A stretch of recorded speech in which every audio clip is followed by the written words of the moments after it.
Happy Monday morning to you all. How are you? It is the 24th of February. Yes, you can tell Caleb and Terence back in the gallery this week. But who do we have alongside us? The long-lost friend of the show. Oh, me. Sorry, yes. Good morning. Now, when was it the last time you were in this seat in the morning? Quite a while, because you bumped me off a couple of weeks ago, wasn't it? That's right. And then you had a couple of weeks holiday. I dared to take a week off, and the world didn't end, despite my absence. Poor old Axel, I think he'd be looking quite frazzled. The market, well, he was, yes. Oof. When Chris leaves the show, Axel is left to do everything and more. And vice versa. So that each of us gets completely frazzled by the end of 2 weeks. So he usually goes away, for about 3 weeks. So I'm not looking forward to that. And did you go away? No, we just went up to visit family up in Yorkshire. So we didn't go away. Right. We just had a week off. So very nice. Oh. Very nice. Yeah, not too bad. How's everything been in my absence? Well, Germany's continued to go up. The Nasdaq's continued to go up until about 2 o'clock on Friday. Yes. And then the world collapsed, Chris. Yes, I saw you fear-mongering in the chat on Teams on Friday. That's right. Somebody told me there was a new COVID. Yes. And this was the reason that the market was dropping. Good thing you didn't immediately jump to conclusions on that one, isn't it? Well, Moderna was up 5%. Oh, so there's a silver lining to every cloud. Which was, so there was some truth behind it in that those stocks got excited. But yeah, look at that sell-off. That was exactly on 2:20. It started right into the close. Nasty little surprise there, really. Yeah. But a recovery overnight to an extent, anyway. So there's not been much follow-through on that front, has there? That's it. The Germans have saved everything. So there's no virus. Has it gone away again, or is it just not? It's not coronavirus. Is that what we're saying? We'll find out today. Hasn't stopped the Chinese markets anyway. Right, people, how are you all? Who do we have in this morning? I am hoping. Oh, we've got a VIP. We've got a new. Yeah, apart from yourself, we've got Miss Claudia Trades. Welcome. A new star that we found on social media. Oh. She's a day trader, technical analysis. So welcome, Claudia, joining us this morning. Also a mechanical engineer. Oh. Boycey, good morning. No one mentioned the rugby. David Boyce, you mentioned the rugby. Was there a rugby match?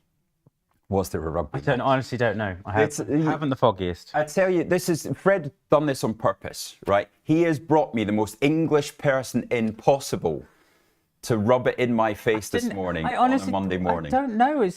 This is an honest question. I'm not winding up. Was there a rugby match at the weekend? Because I don't follow it at all.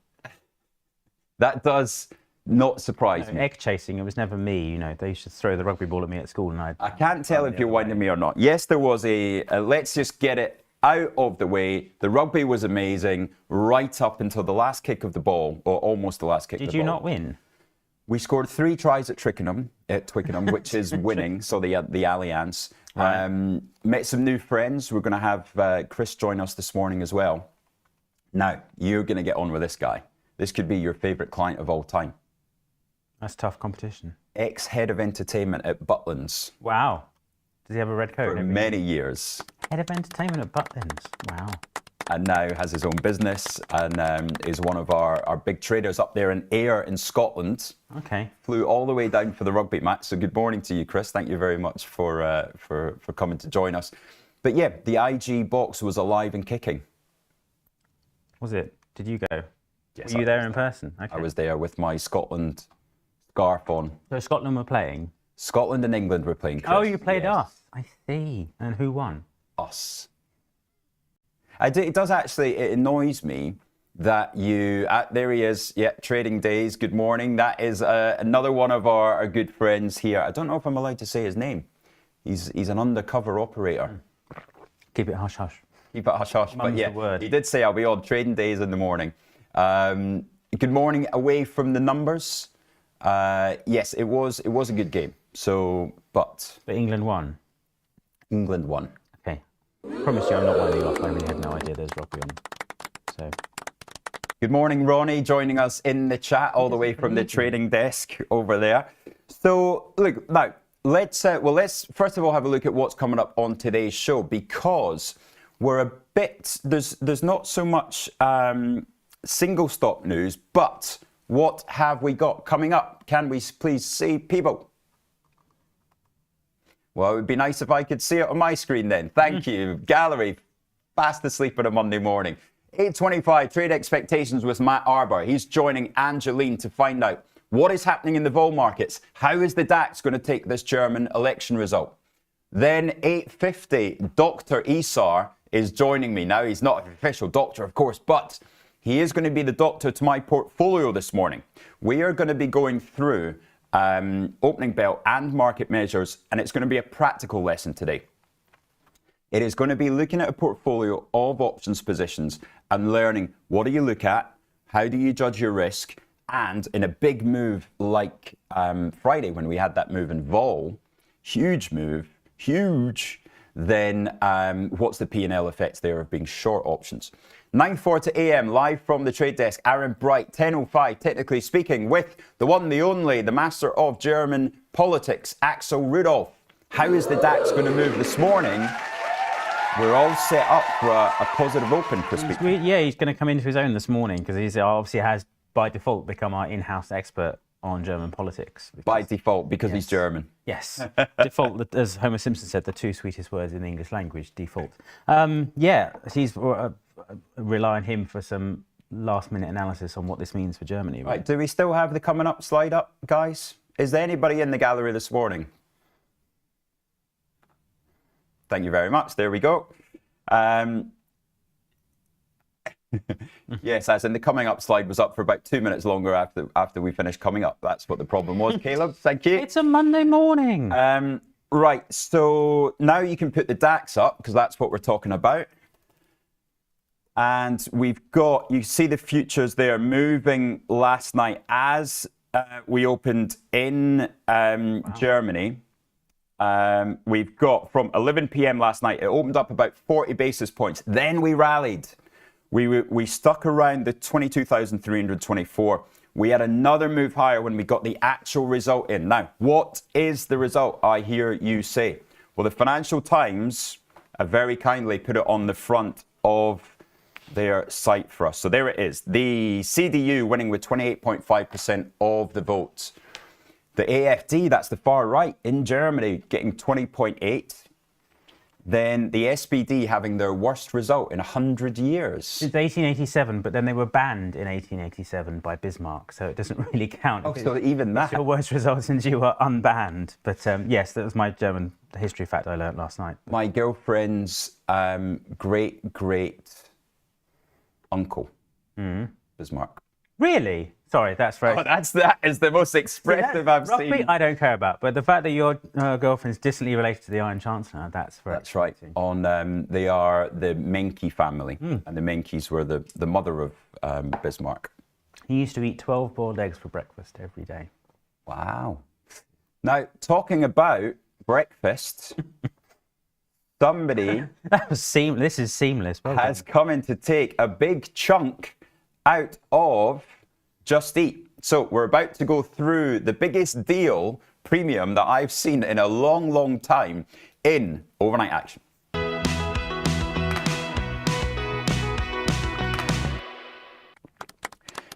Yes, process to acquire JustEatTakeaway.com for a 63% premium from Friday. I really, really hope there's nobody short this. Because 63%, you're having a nice... what the platform says.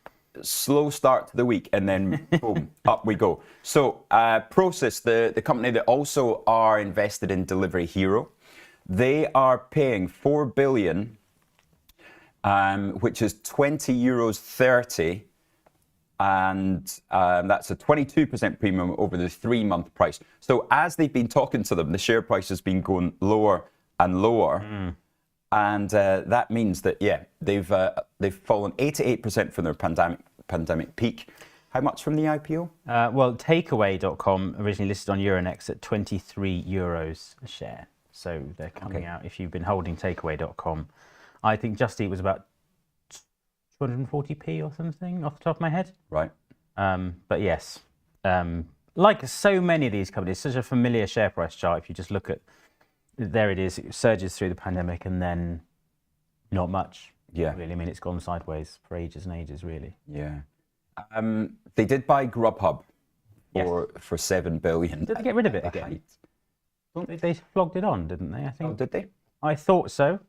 I'm sure a viewer will correct me if I'm incorrect in that, but yeah. I mean, looking at those, the Google stats. Selling it for 650 million, Caleb, thank you. And they bought it for? 7.3 billion. What a shambles, right? What an industry. For the Just Eat Takeaway market cap's 2.6 billion euros or something? Well, but they paid overnight. for it. So 4 billion, yeah. So they're going for less than they bought Grubhub. Oh my goodness. Yeah. So what is that going to do to Deliveroo this morning? That's going to be an interesting move. Delivery Hero looking up 3.3% in the pre-market. So chart off, please. What else do we have this morning? We're looking at a positive start in Germany, and that's because you can get a clean coalition. Yes, it's just enough for the CDU and the SPD just to carry on as they were. Or switch around, I suppose. The CDU takes the leading role. However, there is a problem in that because of the BSW only got 4.97%. To explain how frustrating that is for that, just pipped at the post. You need to understand the German political system. To even get into Parliament, to be represented, you need 5% of the vote, and then you're in. They got 4.97. That is painful. A rounding error. And that was so BSW, where they came out of the left, the Link, and that meant that you've got the number of parties that will be in Parliament and be represented. That means you can have the clean coalition between the CDU and the SPD. However, it's harder to get a big to take off the fiscal brake, because it can be blocked now by the AfD and the Linke. Right. So you're going to have the left and the right working together to frustrate. They won't work together. No, but in concert, shall we say? Exactly. Yeah. Without speaking. Yeah. Gosh, German politics on a Monday morning. What more could you possibly? And it's right at the centre of everything at the moment, of course, because this doesn't set up the defending Ukraine well. No. Because of course the Linke are very much against, and the AfD are quite pro-Russian. Really, I think it has to be said. So Merz has his work cut out for him, because this is the idea, isn't it, from last week and the week before, that European countries have to step up and fill the gap that the US is likely to leave. Otherwise, they'll be in trouble. Yeah. You're a very, very naughty boy. To say the least. So where does that leave us? Well, the futures are higher.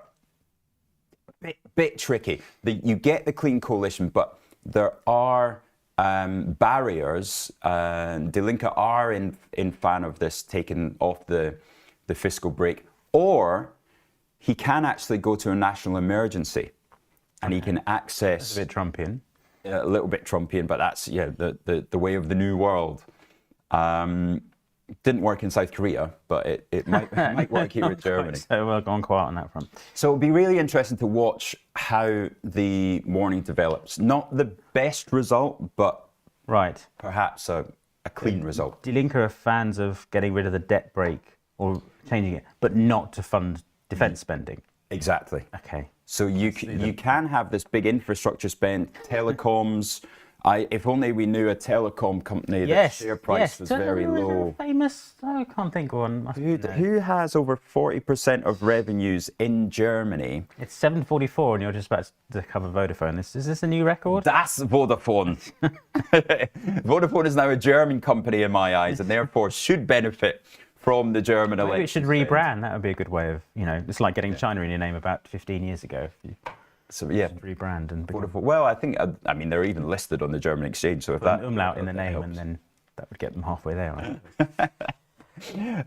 Right. So yeah, are we going to see a benefit from them today? What else have we got coming up this week? Well, of course, the biggest and only important thing in the US, some would argue this week, was or is Nvidia's bubble facing a test as sales surge forecast. Interesting that the Times has gone with bubble. Yes, they're controversial, I think. Yeah, Actually. it's on I don't think 36 times earnings. Yeah, that's quite cheap for Nvidia, isn't it? Really? Most definitely. Compared to where it was. Yes, well, you know what the difference of a bubble is. It's something that you didn't buy that's gone up a lot. That's a bubble. But yeah, it's going to be the event of the week, isn't it? That's right. So that's Wednesday evening at 9:15 or 9:30. I can't remember which one it actually is. But that is going to be the big moment of the week. That will drive the S&P, the futures and NASDAQ into the end of the week. But also coming up, we've got closer to home, Aston Martin. Aston Martin report results. We've got a story in the Times there this morning that it is most likely going to come out with a new strategy this week, and it's not going to be about electric cars. That's a surprise. Why is that? What's the logic behind it? Just everybody's stepping away from it, isn't it? Yeah, I suppose so. It's interesting because it's one of those company names that in our morning call we do the top 5 movers and top 5 risers and fallers every day. And the number of times Aston Martin crops up either in one of the top 5 risers or the top 5 fallers, it's just a sign the share price is just incredibly volatile. We haven't looked at it for a while, actually. Going forwards and backwards all the time. This was around the £1.10 level last time I looked at it. Yeah, 119. So it's been doing okay. Got up as high as 122 recently. But let's go back to the daily on that, and you can see, just a dismal performance over time. Always has been. It's funny because we live in a world of brands, and you can't get more distinguished than Aston Martin. Well, I suppose you can, but it's certainly one of the most famous. And yet, it just hasn't ever. It's just never been able to sort of make its mark. Really, has it? I don't know what it is about the stock exactly, but I just know it crops up so often in the movies. It's when you're hand building cars, it's very. I mean, the whole industry's on tight margins already. Yeah. But then Ferrari manage it. Yeah. So exactly. If you look at Ferrari share price, even though the Aston's the nicer car. Yeah.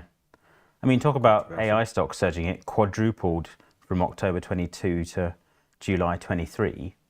In Aston Martin, it went from...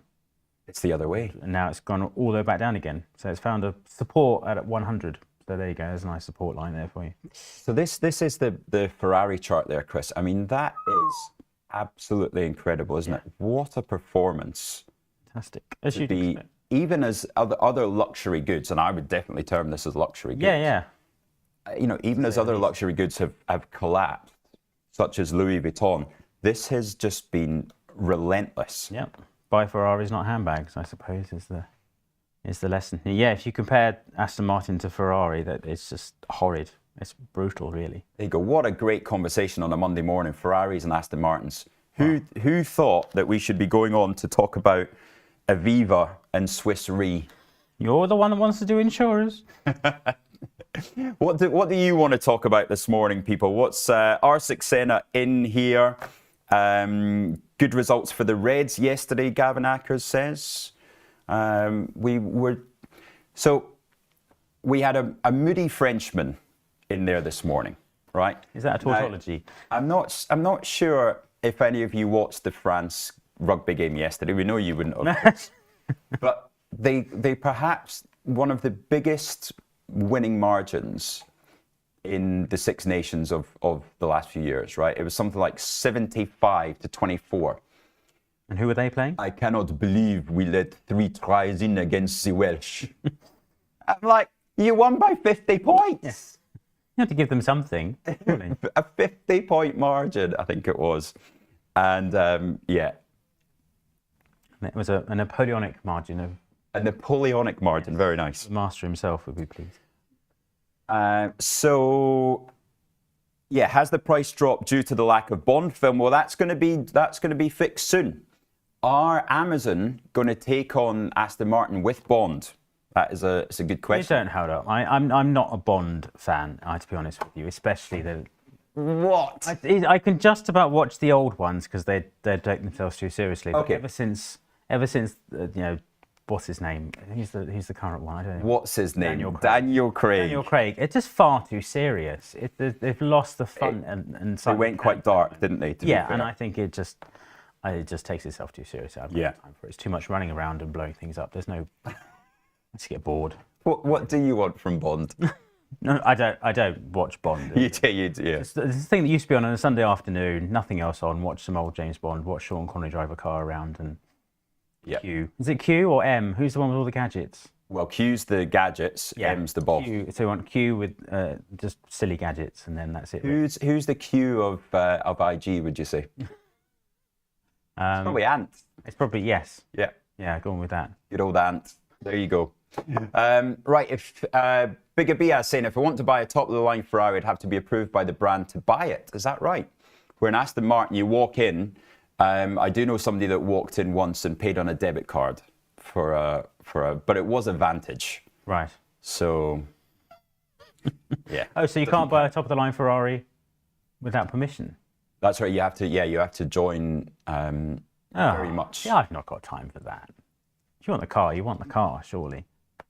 No, there's a waiting list. Yeah. Real long waiting list. Right. Okay, Jonathan Aylward, Rolls-Royce annual results. That's right. We got Rolls-Royce coming up this week, pre-market. And of course, very important because of where they are sitting at. £6.11 has been as high as £6.34. So we've got results coming out.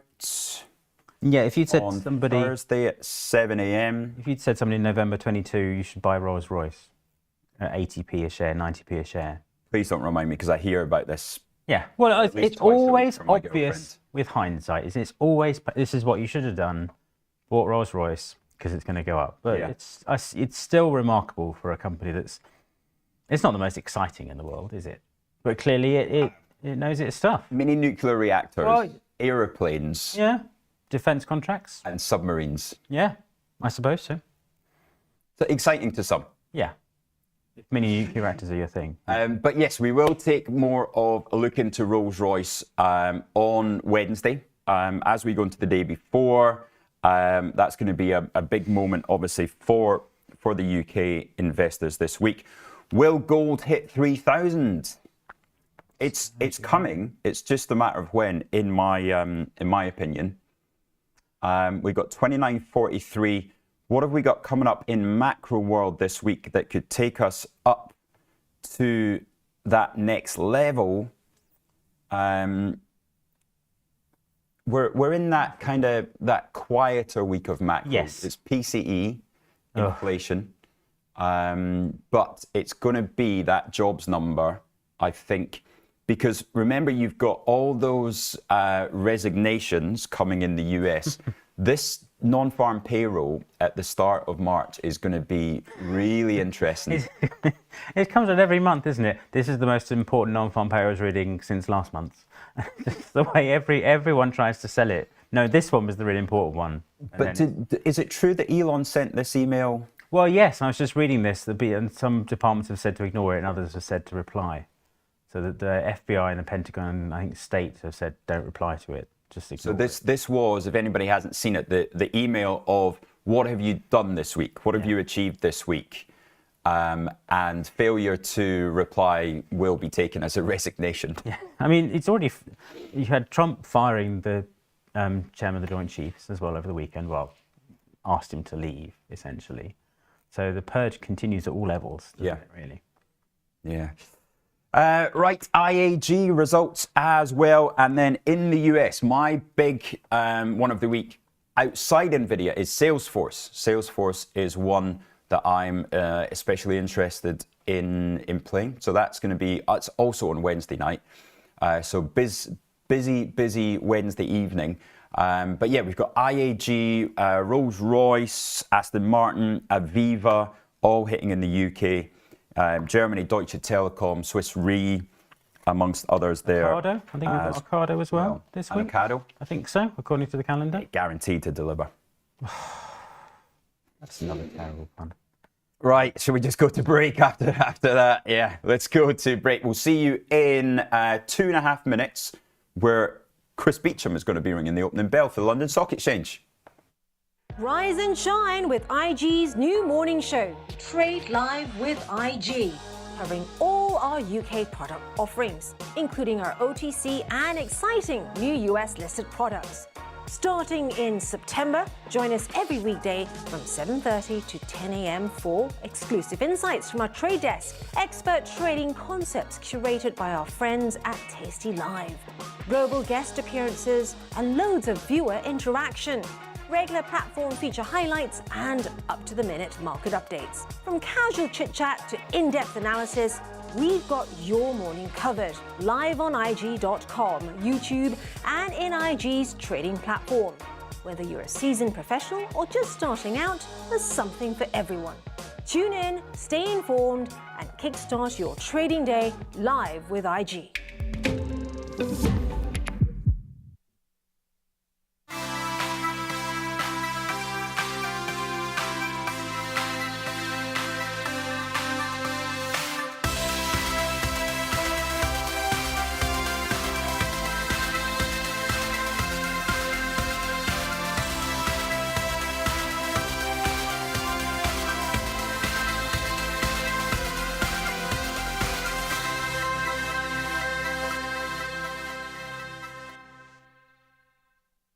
I'm Ben Hemmington and I head up the sustainability function here at IG Group. IG Group pledges 1% of its annual profits and directs this to community initiatives.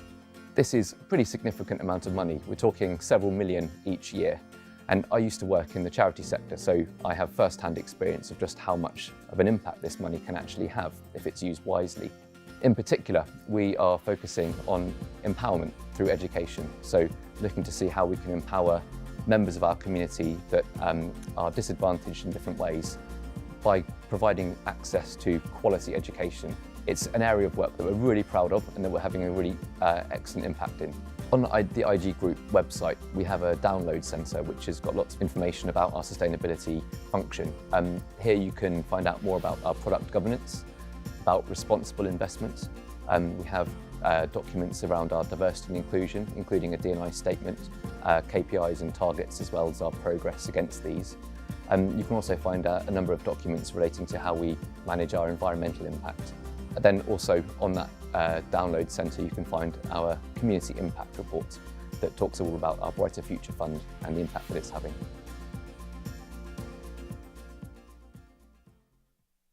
Bring me the next shiny new thing. Bring me the next shiny new thing.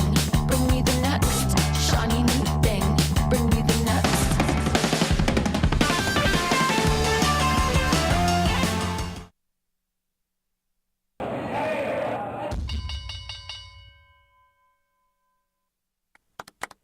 Okay, so we have been looking at Rolls-Royce. We're going to get up the official preview for you there as well.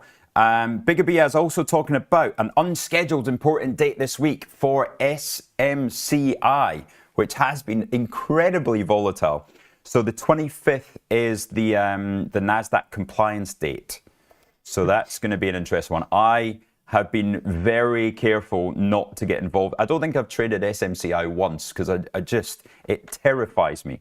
This is the one that absolutely terrifies me. Bank of America initiated coverage on as a buy, didn't it? And then it dropped like a stone for about the next day. Yeah. Oh, it was almost perfectly top ticked. Dear. Right. Also, National Grid. So National Grid have got the story out this morning, Chris. It's flogged off its renewables in the US. Was the news this morning for an enterprise value of about 1.7 billion as a valuation, which is interesting because National Grid was on those. Remember last year when it was all the stuff about companies leaving the FTSE 100 to go to the US. National Grid actually has quite a big US operation. It was huge, and that was why it never really moved with sterling dollar in the way the others did. It was sort of a safe haven, if you like, and then so it's.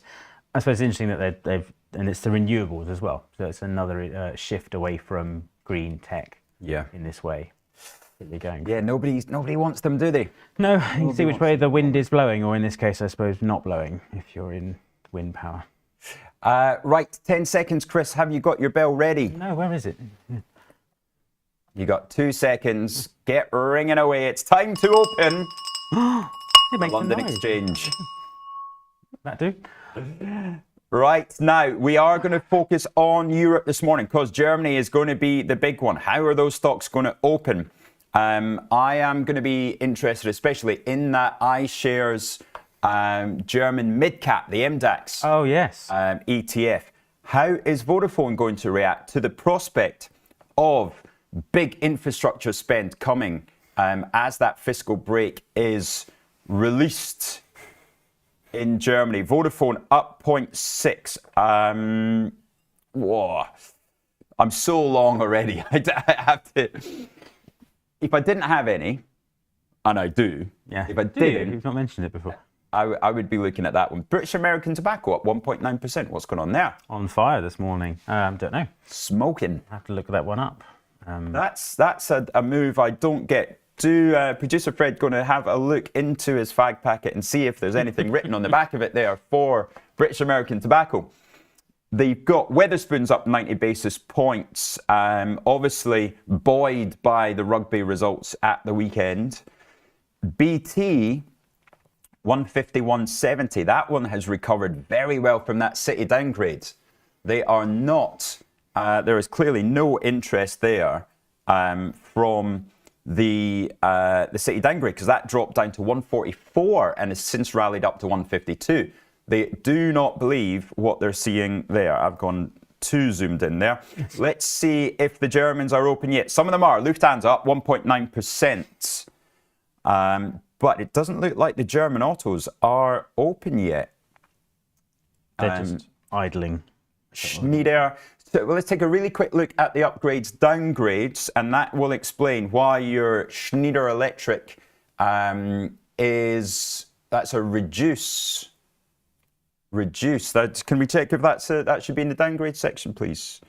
Yeah, Schneider down 2.7%. I think that is why. So you can see quiet this morning in analyst word. Right, chart up. Thank you. Okay. Still waiting for those German autos. You can see the whole of Germany on a delayed open this morning, as is Just Eat, funnily enough. There we go. Adidas up 1.2. Porsche up 1.6. We're still waiting for Mercedes up 1.3. That's them opening now. Bit of a 2-minute delay. Chris, what's catching your eye this morning? Well, it's an interesting movement across the board. So why is Flutter down 2.6? There's another one. Must have been all that money on Scotland to win. Yes, I'm sure that's exactly what it was. Yeah, France this morning down a little bit. The index just off highs. And that's again, if you're talking about recoveries, CAC 40's come absolutely storming back from. But I suppose being out of the news is good.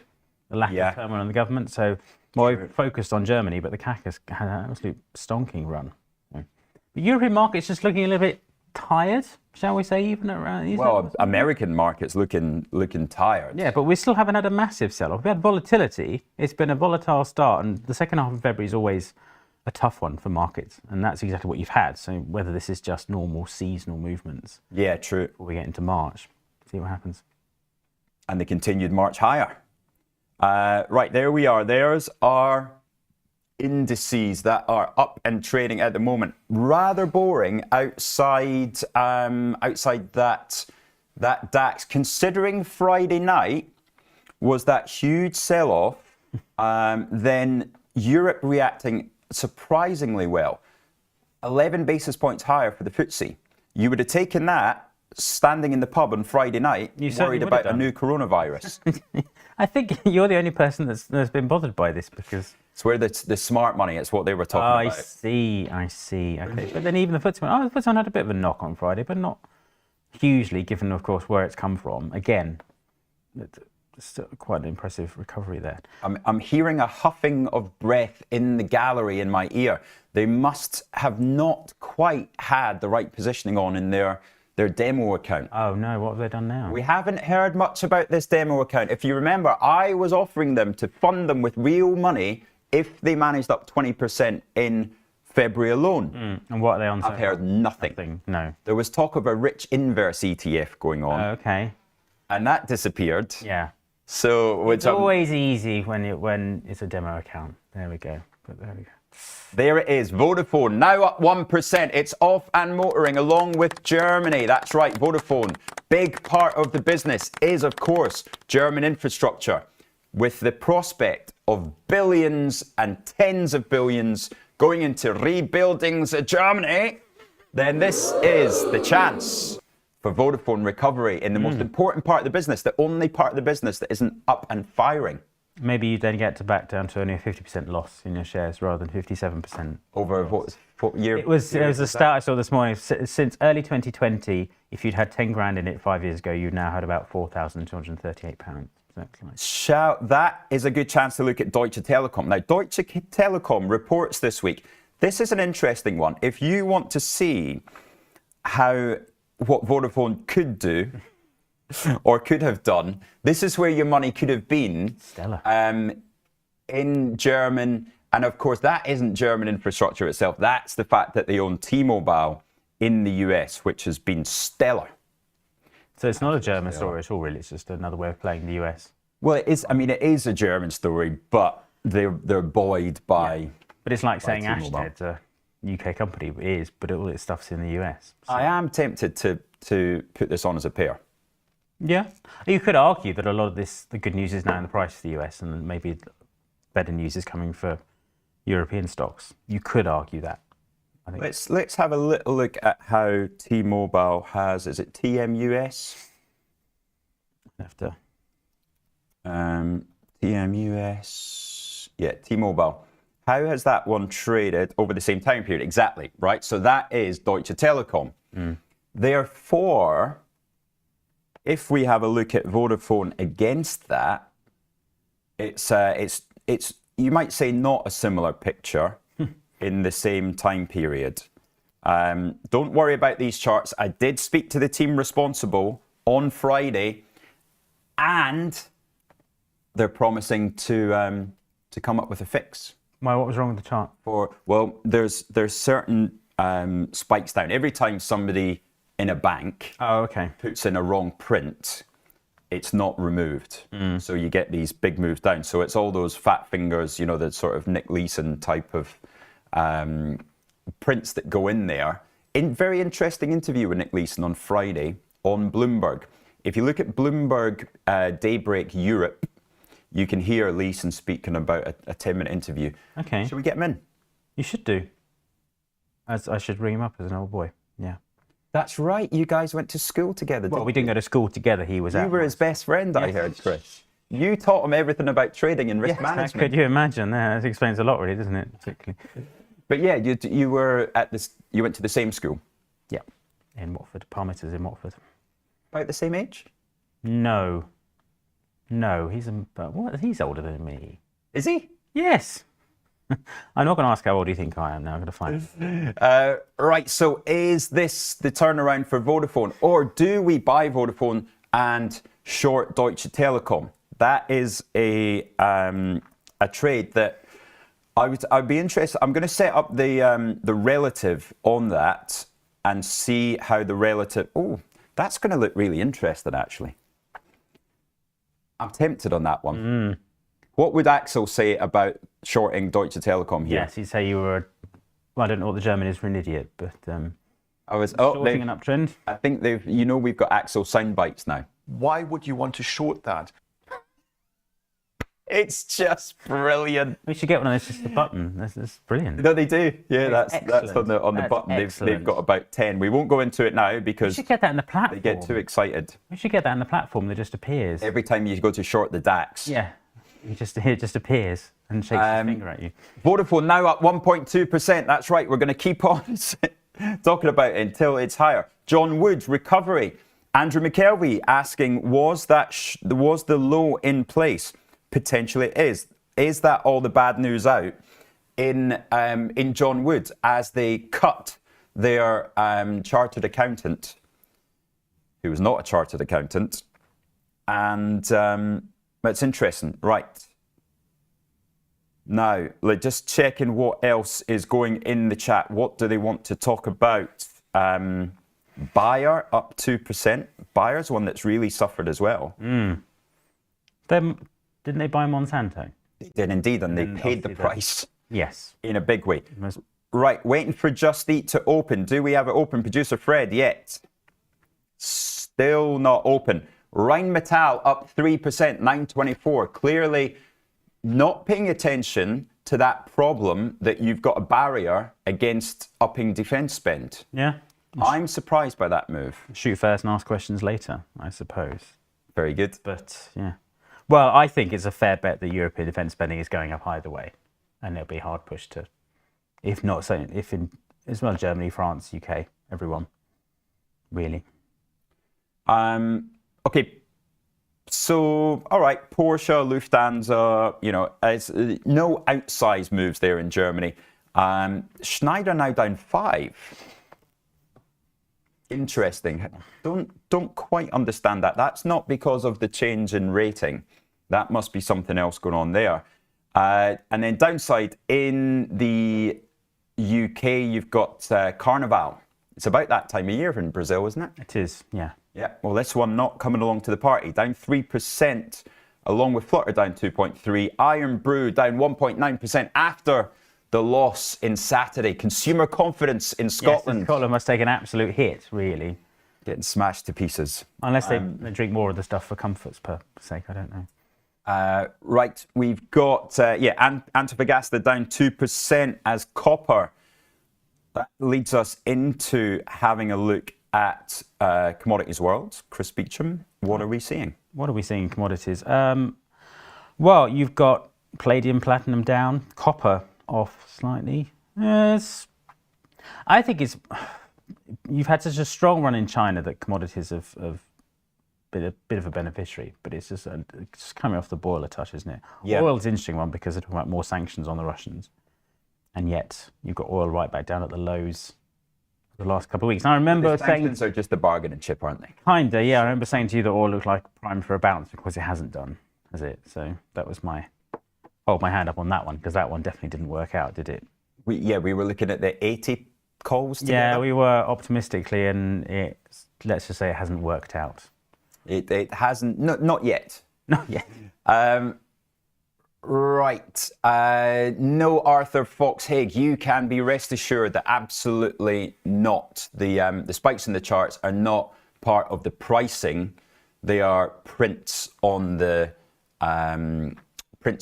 chart, not in the actual pricing, not in the market. So this is nothing goes through the market. It's for example, if I was manually booking a trade now, and I booked Vodafone at, by mistake, 666 pence instead of 66.6, then it goes to the exchange, but it doesn't go through the market. So nothing changes in that respect. Boise, yes, exactly. The Friday dip in the US has been absolutely a US problem that has not followed through into Europe, which is what we've been seeing for the story of the year, really.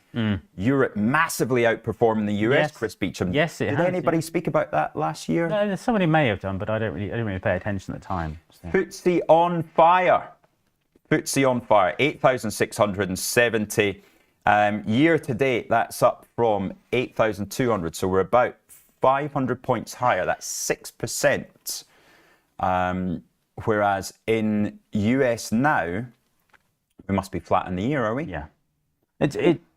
All that talk of US exceptionalism at the end of last year, it was just getting a bit over the top, wasn't it? Yes. Well, and Yes. reality has intervened. Scottish Mortgage Investment Trust, they're the ones that are suffering. So that's where you're seeing the weakness, of course. That is the NASDAQ and tech world all pushed into one office in Edinburgh.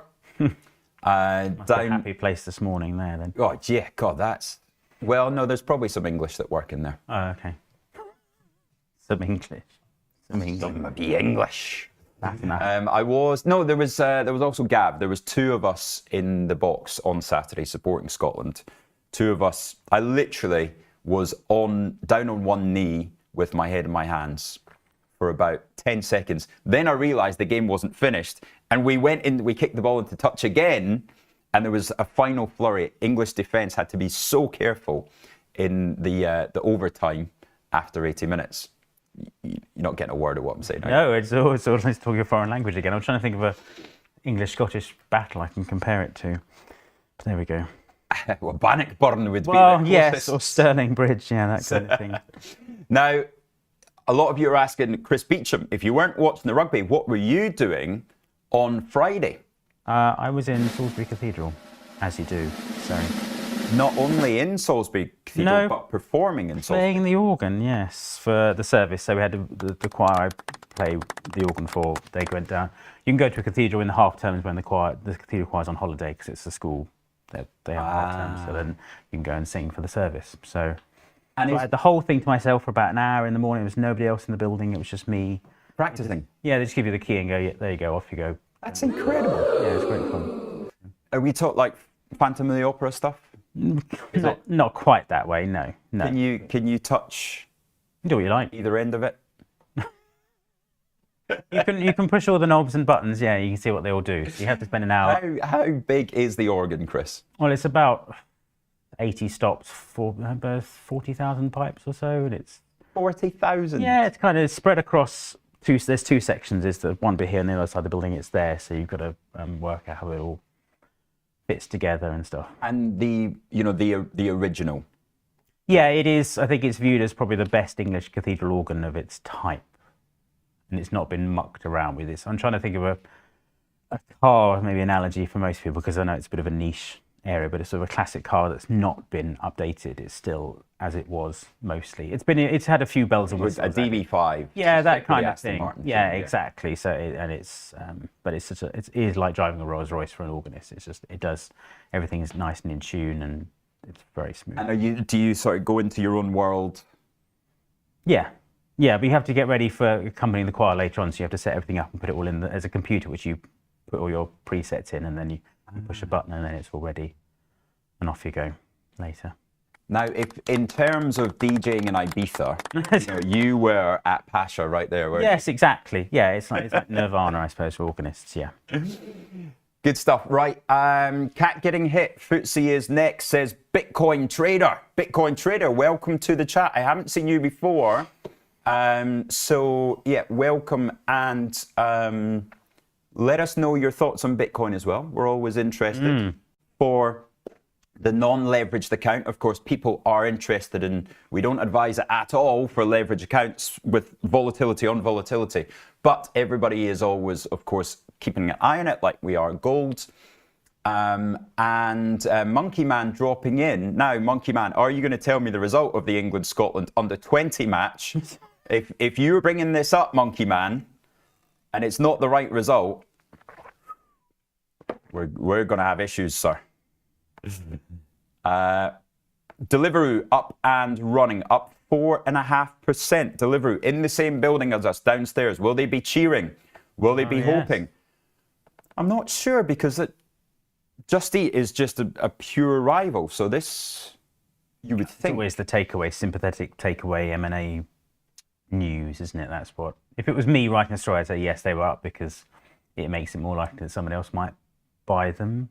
I think is the line to take on this one.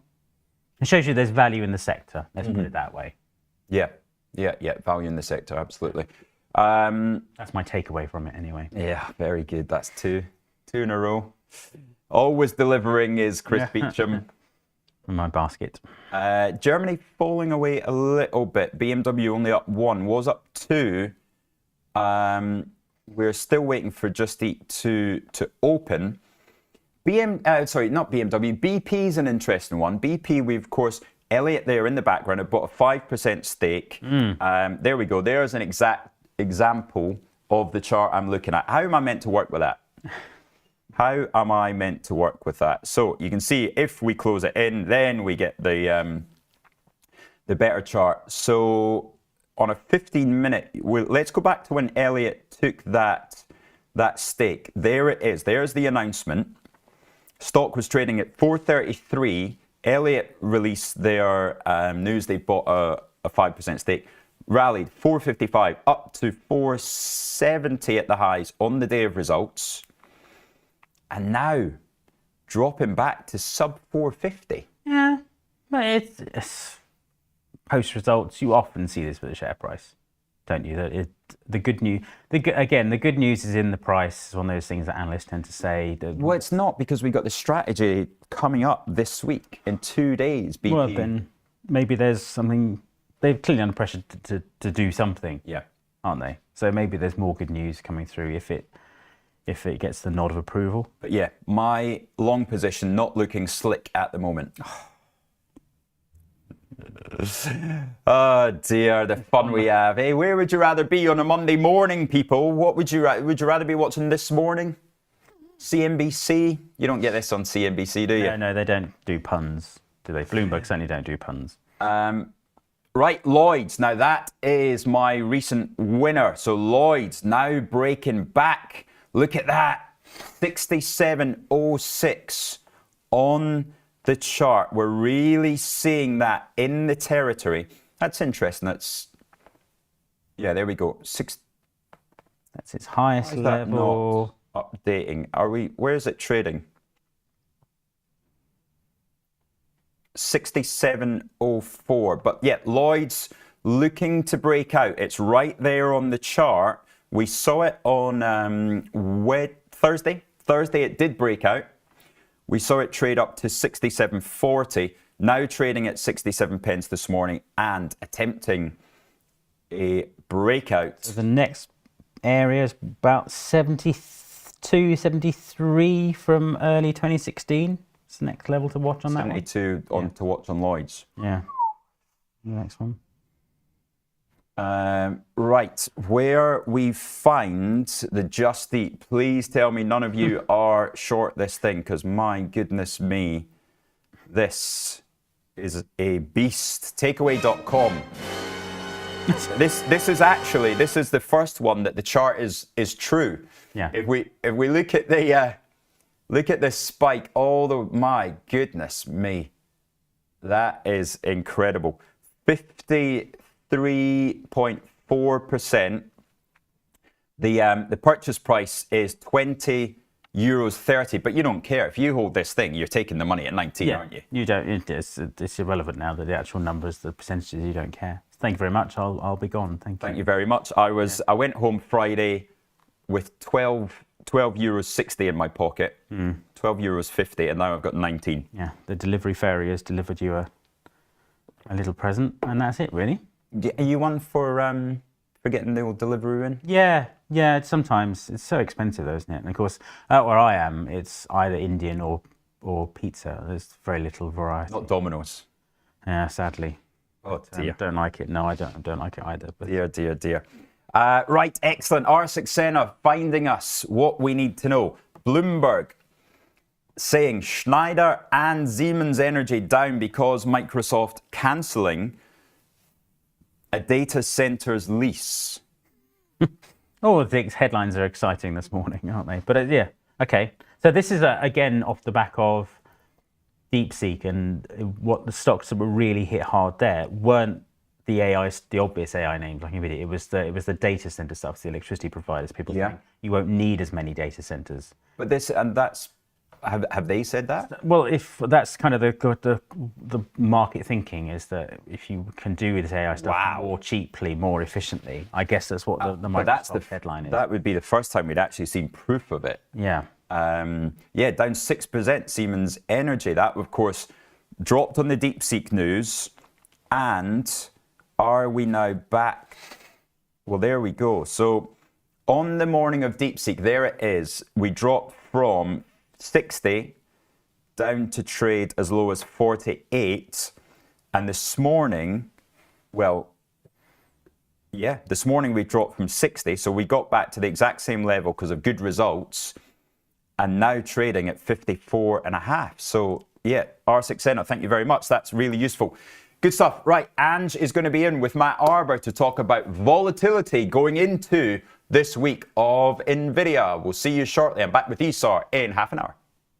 Are you ambitious? A future leader? Do you think big and raise the bar? If that sounds familiar, IG wants you. We're a global fintech and we offer graduate schemes for the ambitious. You'll see everything as you rotate across the business, building your skills and knowledge as you go. Kickstart your career as a future leader at IG, the home of the ambitious. Bring me the next shiny new thing. Bring me the next shiny new thing. Bring me the next shiny new thing. Bring me the next.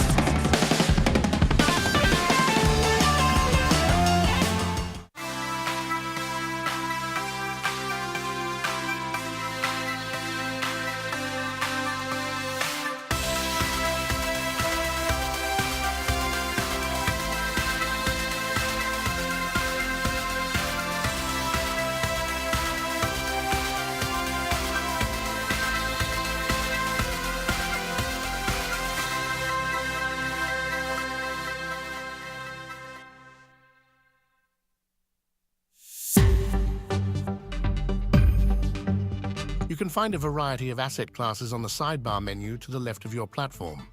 It's now time to pick an asset class. There are 4 major types. 1. Shares in individual companies listed on global stock exchanges. 2. Indices, a group of shares measuring the performance of a particular region, exchange, or sector. 3. Forex, the value of one currency compared to another, like the pound versus the dollar. 4.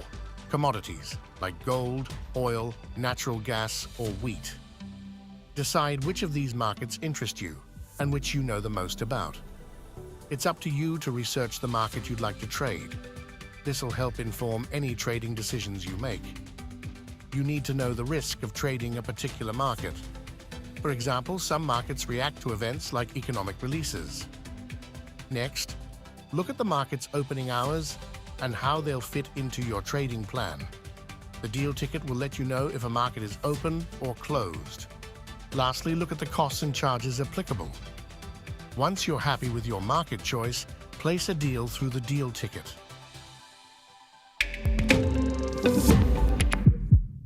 Welcome to the exciting world of options trading. If you're looking to add a new dimension to your trading strategy, you're in the right place.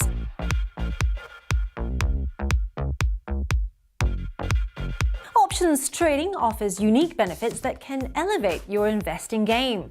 With options, you can protect your portfolio against market downturns, essentially creating an insurance policy for your investments. Now, what sets us apart is our commitment to your success.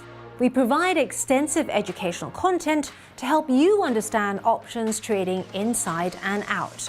And with our 24-hour servicing, support is always just a call away. But that's not all. Options also allow you to generate income from your existing positions. Strategies like covered calls let you profit even when your stocks aren't making big moves. Options also shine when the market isn't following a clear direction, whether prices are rising, falling, or staying flat. There's always an option strategy you can use to potentially benefit. Now, we offer 2 ways to trade options: listed options for US shares, ETFs and futures, and over-the-counter options through spread bets and CFDs. Both types give you the ability to take various market positions. So, ready to explore the potential of options trading? Well, open an account today and take your first steps into this dynamic market. Remember, while options trading can be rewarding, it comes with risks. Always trade within your means and never risk more than you can afford to lose.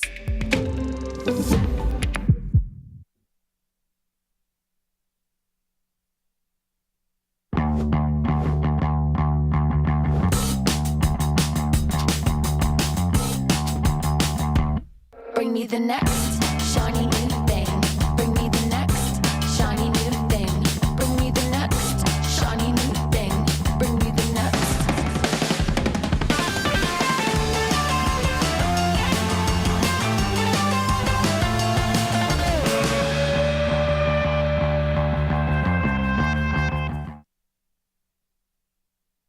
Welcome back, dear friends, too.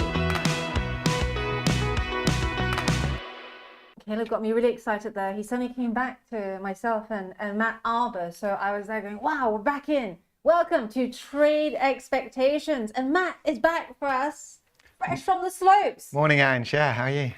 And how was it? I mean, I'm sure you're kind of like still wanting to be there. Well, yeah. I didn't enjoy waking up to the rain this morning and coming into work. But no, it's nice week skiing, some good snow, Judging lovely by sun. your lovely freckles on your nose, you had lots of sunshine. There was good sunshine for 5 days, but cloud very low on the Saturdays. Couldn't ski on Saturday. But Well, I'll tell you where there's been a chink of light as well whilst you've been gone. I mean, I think it's a chink of light given what could have happened. Germany, DAX up about 0.4% at the moment after this, result, which... But not up as much as it was on the initial move overnight. A decent retracement on the cash open, hasn't there?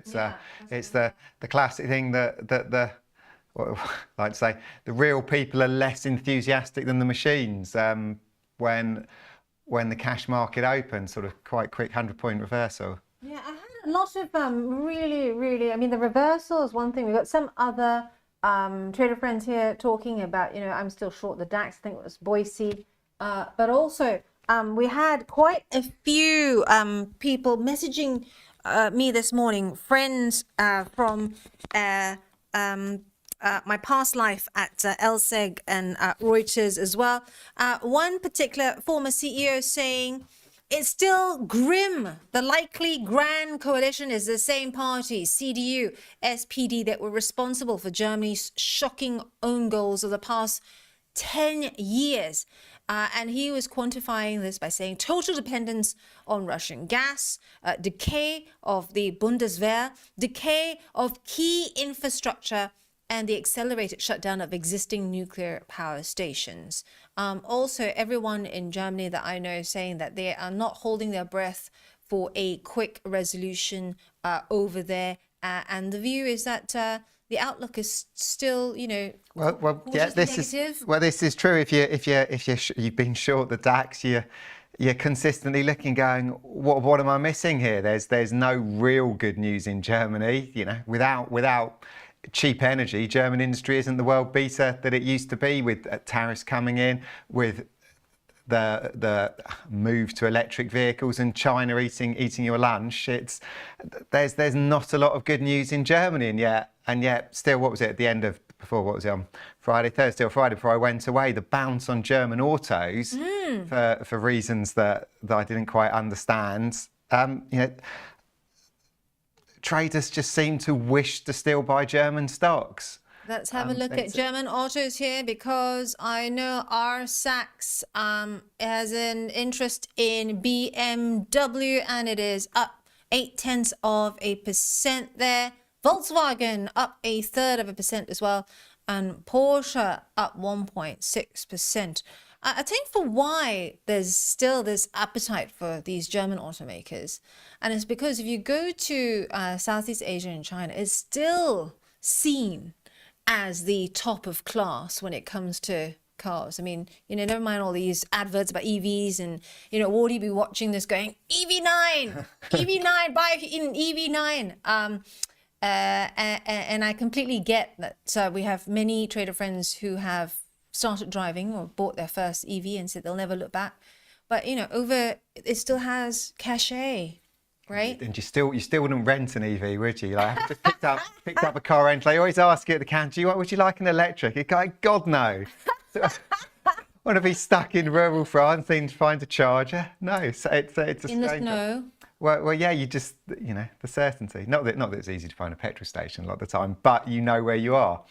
Lord, you brave man, you drove there. I didn't drive there. I flew to Nice, and I drove from Nice. Wow. Yeah, but you still drove. Yeah. I've got snow tires, but I still kind of think I've had horror stories of people having their snow tires, go wrong, and then being stopped, and then, having to be at a mechanic, in the middle of nowhere, trying to speak in broken French. You don't want an encounter with the local gendarmerie. Speaking of which, I mean, it is still quite a, even the euro Well, the euro again. So both again, we're looking at the DAX still coming off by the latest thing. Both, it's very interestingly, both the DAX and the euro have almost retraced completely now to Friday's close after strong up moves overnight, which isn't really, well, I don't know. It's kind of what we've seen after other elections. The initial move is always positive on equities, you know, as long as there's not a hung result. We see an initial enthusiasm, and then it's almost that sort of reassessment comes in, and is there actually any change here? Does it actually mean anything other than, oh, we don't have the result we didn't want? It's an interesting. It'll be an interesting one to carry on watching as the morning plays out. Like after this initial froth has died off, so we're back to where we are. Eurovolt has been higher this morning, but does it really change anything with the strong dollar story? I don't think so. I think it's, you know, a lot of people have seen that up move overnight. It's a good opportunity to take some new shorts. Yeah, you're right. It's really interesting, isn't it? They're kind of retracing right now. Even Germany 40, as we've been speaking, has come off about a tenth. Yeah, if you just put up the daily for the overnight, it's you know, we saw the spike on the opening, or maybe an hourly. We saw the spike on the opening, and yeah, we've come all the way back lower. So that initial enthusiasm, you know, getting not a full three-way, need for a three-way coalition, or striking some difficult to make deals, but in reality, what has changed, as you say, we still, you know, do we see a move, you know, the rise of the AfD? Do we see a move back towards being more Russian friendly, which has been kind of an AfD line? You know, Germans lament the loss of cheap energy from your Russian gas pipelines, and this was the basis for a lot of the German economic miracle. It's interesting to see again the continuing story of how European unity plays out with you know, kind of the move from progressive left to more far right parties across Europe. And the interesting thing about this as well is, you know, Merz's comments, the mood music coming out about NATO and the longevity of NATO's current form as well. By June, I thought this was really interesting because, you know, even a month was given. Of course, the summit's scheduled for June, and it'll be interesting to see whether or not you know, Germany and the rest of Europe start saying, well, hang on a minute, not sure about where this coalition is going. We're just going to start bolstering ourselves and doing our own thing. Another comment coming through from another fellow German, high up in the C-suite insurance mortgage space, saying that what I don't expect is that AfD missteps will cause them to collapse. Like Trump, they are immune to shame. Any attention is good for them, is the view there. I was more intrigued on the under-20 rugby comments. Good Lord. That was obviously one for Rich. Yeah, one for Rich. But do we know yet? I think it was Monkey Man who was meant to give us the result of that. Monkey Man, do we have? No, we have it, 57-30. Yeah, the result. I know that. There we go. If only the England under-20 success could continue into the main team. Once we've been dominant at the under-18s and under-20s for a while. I could talk all day about age group rugby, but we won't. We'll talk about the markets. What was the mood like over there? I mean, I suppose, you know, the mood. Oh, in France, well, it was, you know, in France, it was ahead of obviously the France-Italy game yesterday, which the French, you know, ran riot in. The French TV, I don't know, it was hard to ascertain their view from the French commentary on the English side, but I'm probably very, there's a lot of going on. French TV, I have to say, I had to turn it off after a while when I was there skiing during New Year's, because it was wall-to-wall coverage of politics there, and after a while I kind of thought I can't do this anymore. Some comments coming through thick and fast from the board here to my left. Bitcoin trader saying DAX down from its overnight high. Yeah, we were just talking about that. Completely retracing there, and also the euro R. Saxena saying to Rich, as per Bloomberg, Schneider Electric and Siemens Energy down because of Microsoft cancelling data centers lease. Very good. Segue into some AI here, are we? Yeah, we are segueing to AI. Thank you, R. Saxena. How did you know that I needed a segue to AI? Because Nvidia On Wednesday, yeah. big one, the big one to watch this week. I mean, I have to say, a lot of people saying that, you know, could this be the point in which the bubble bursts? Could this be, you know, correction time?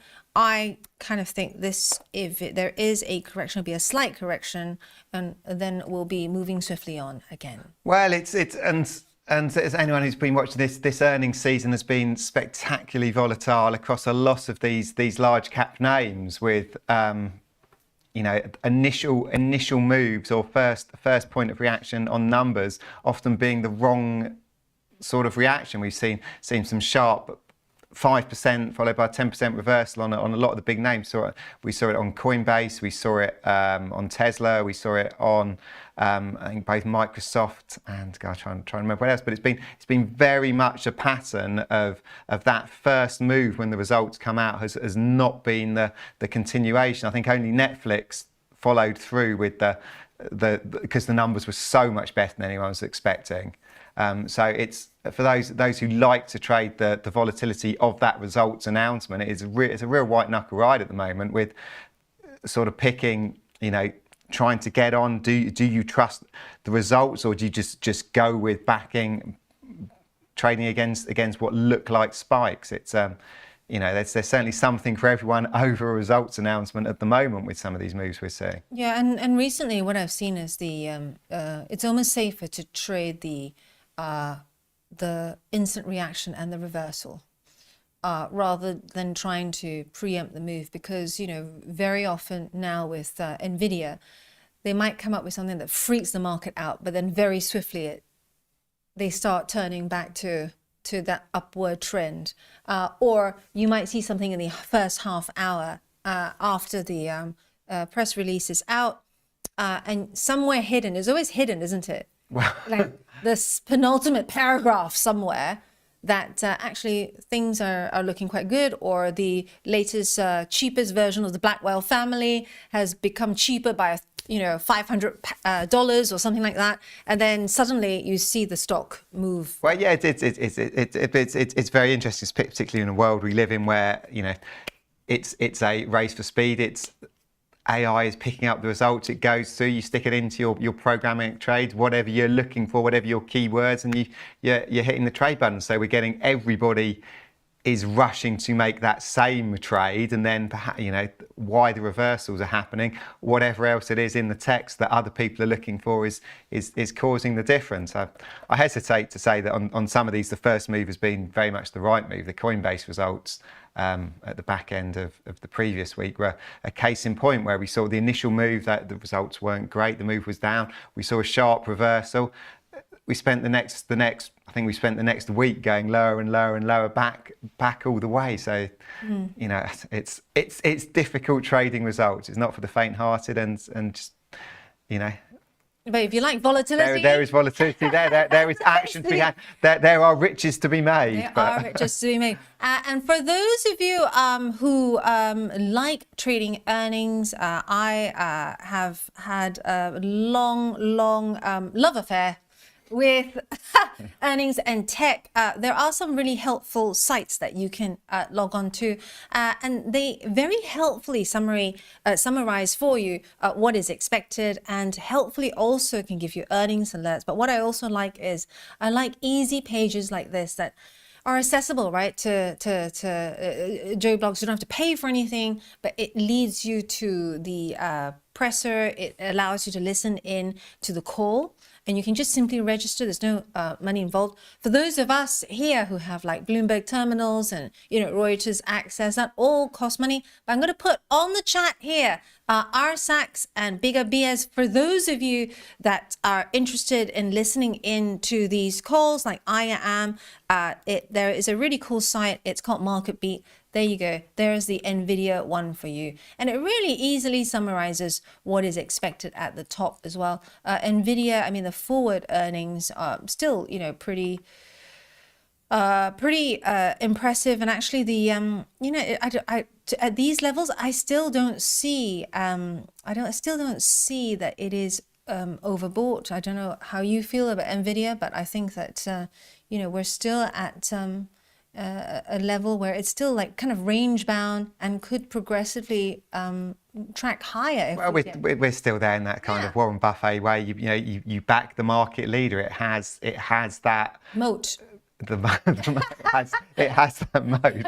It's this strange acronym, or just we're talking medieval. I think we're talking a moat.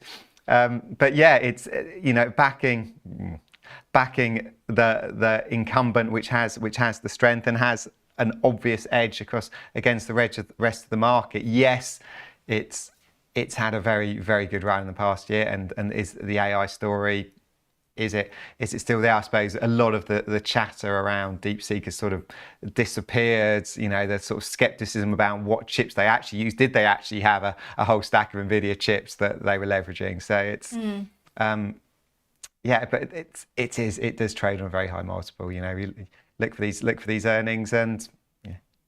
Watch for the order book, and also I did watch the 1 hour 45 minutes. I made my whole family watch it, actually. They wanted to kill me by about 1 hour 15, but I made them watch the whole CES presentation by Jensen Huang, including my 9-year-old, who was kind of doing this. But watch out for two things. One, of course, is the price of the Blackwell. The more he's trying to make it cheaper for people like you know, everyday people to basically buy it and make their everything in the house AI, right? The second thing is what he says his next frontier, before, I mean, they're already developing stuff for robotics, will be the whole getting chips that are super fast at processing, faster than now, but specifically for data centers. So that's what he's trying to shrink and lower the cost off at the moment. Interestingly enough, just whacking up the options Tasty Trade platform here, and we are looking at the February 28th contract. Still, it's up slightly from when we checked on Friday, which was up around $6, but it's now up. You could be up or down. The expected move up or down about $12 there. So it has risen. So we've got 3 minutes to go. Some of the other big things this week, I guess, macro as well. We got the US GDP, PCE. How is that likely to affect? The PCE is, you know, the Fed's favourite number, as they like to say these days. This is most hated number. Is it? Yeah. Oh. He says it's irrelevant to the market these days, but you know. Well, is it the market? The market does like to react on a PCE at the moment. No, I think it's the market's sensitive to data at the moment. Yes, yeah, which is, you know, I suppose the market's sensitive to everything. The market, you know, we're back in a world with some reasonable levels of volatility on the US, mainly driven by an incessant number of tweets. But yeah, that's one to look out for. The PCE, you know, where US markets have been strong. The dollar is still strong. Anything that keeps on reinforcing this story, the market is very keen to jump onto. You know, I suppose we had a bit of a sell-off at the end of last week on the US. Whether that was just profit taking or a change of assessment remains to be seen. How we play out this week. Monkey Man was asking late on Friday, hello Trouble, whether you know, it's buy the dip. I am thinking that this is a buy the dip moment. However, waiting on Nvidia first to get its earnings out of the way before I do that, because you know, if we get a shockorama number, then I would have, like, you know, curse myself for moving too early. Also, one that we've been talking about in the last week was you've been, you know, having fun, having brawl spritz and skiing away. Did you have full 5 days of skiing or 6 days? Yeah, I was meant to have 6 and skied 5. So yeah, nice. Lots of powder, lots of. There was no fresh snow. Like the kind of person that does lots of jumps. No, very risk averse. You know, the helicopter. No, none of that stuff. Upside down helicopter. None of that stuff. I've gone from being very risk friendly to becoming the senior patrol pickup squad.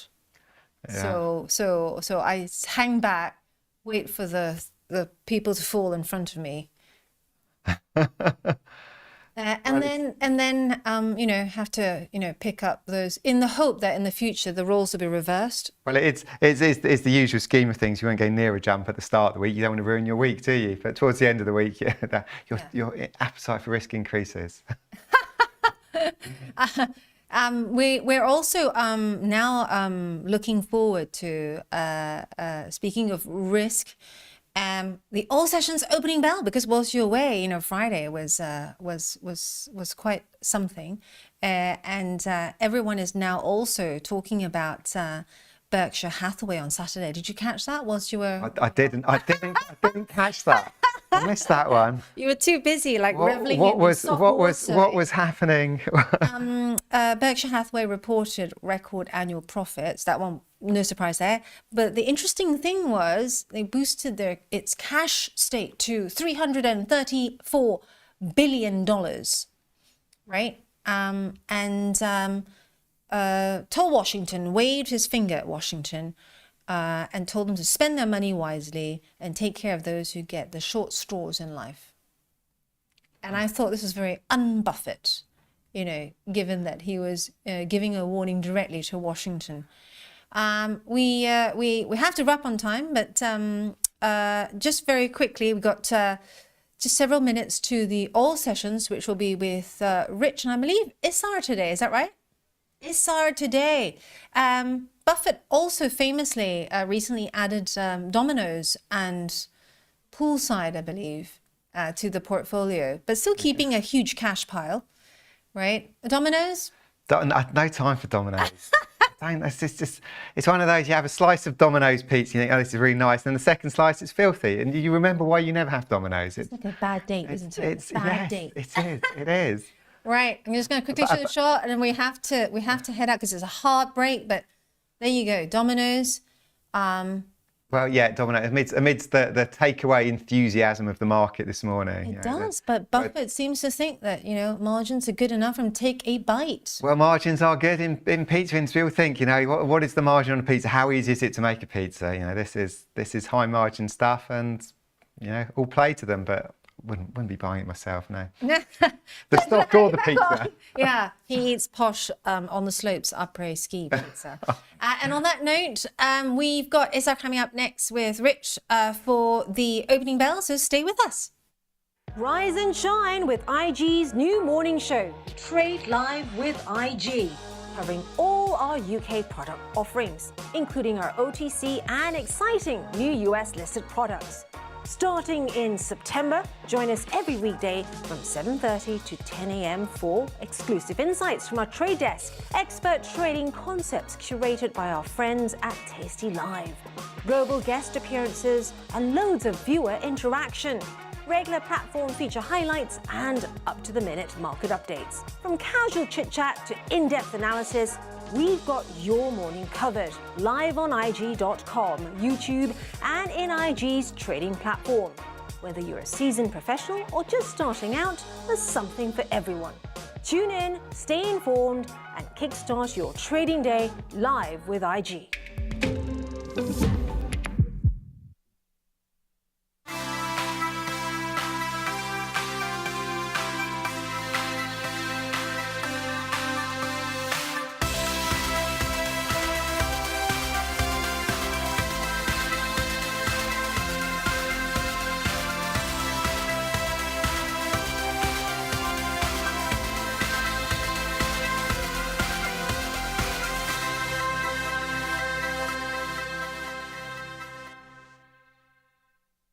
I'm Ben Hemmington, and I head up the sustainability function here at IG Group.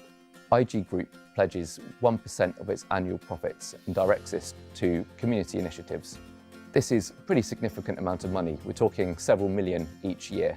And I used to work in the charity sector, so I have first-hand experience of just how much of an impact this money can actually have if it's used wisely. In particular, we are focusing on empowerment through education, so looking to see how we can empower members of our community that are disadvantaged in different ways by providing access to quality education. It's an area of work that we're really proud of and that we're having a really excellent impact in. On the IG Group website, we have a download centre which has got lots of information about our sustainability function. Here you can find out more about our product governance, about responsible investments. We have documents around our diversity and inclusion, including a D&I statement, KPIs and targets, as well as our progress against these. You can also find a number of documents relating to how we manage our environmental impact. And then also on that download centre, you can find our community impact report that talks all about our Brighter Future Fund and the impact that it's having.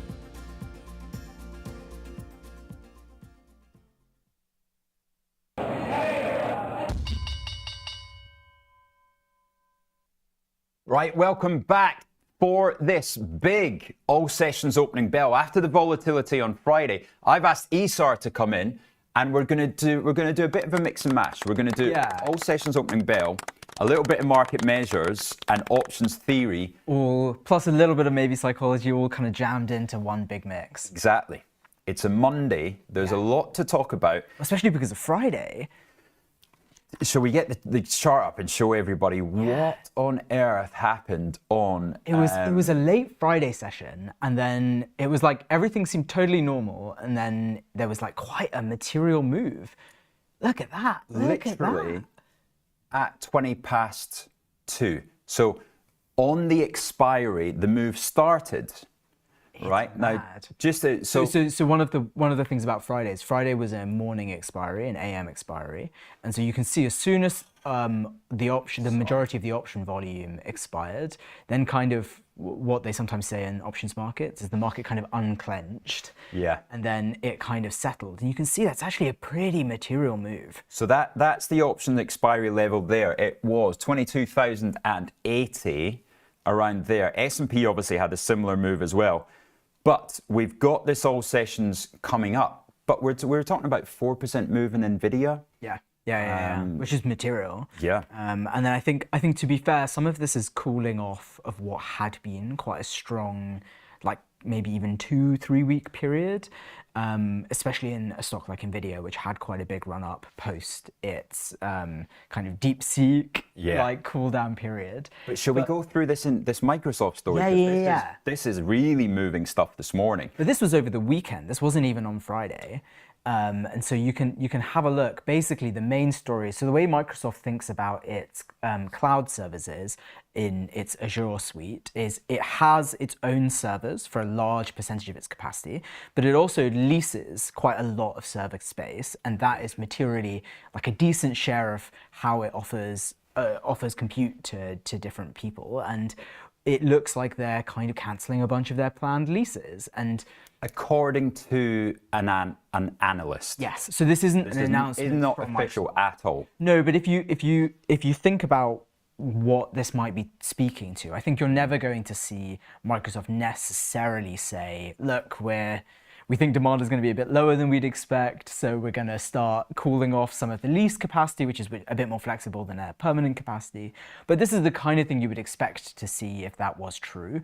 And actually, Satya Nadella on, I think it was Thursday, there was a podcast episode that was released where he spoke with Dwarkesh, which is like a quite popular AI podcast.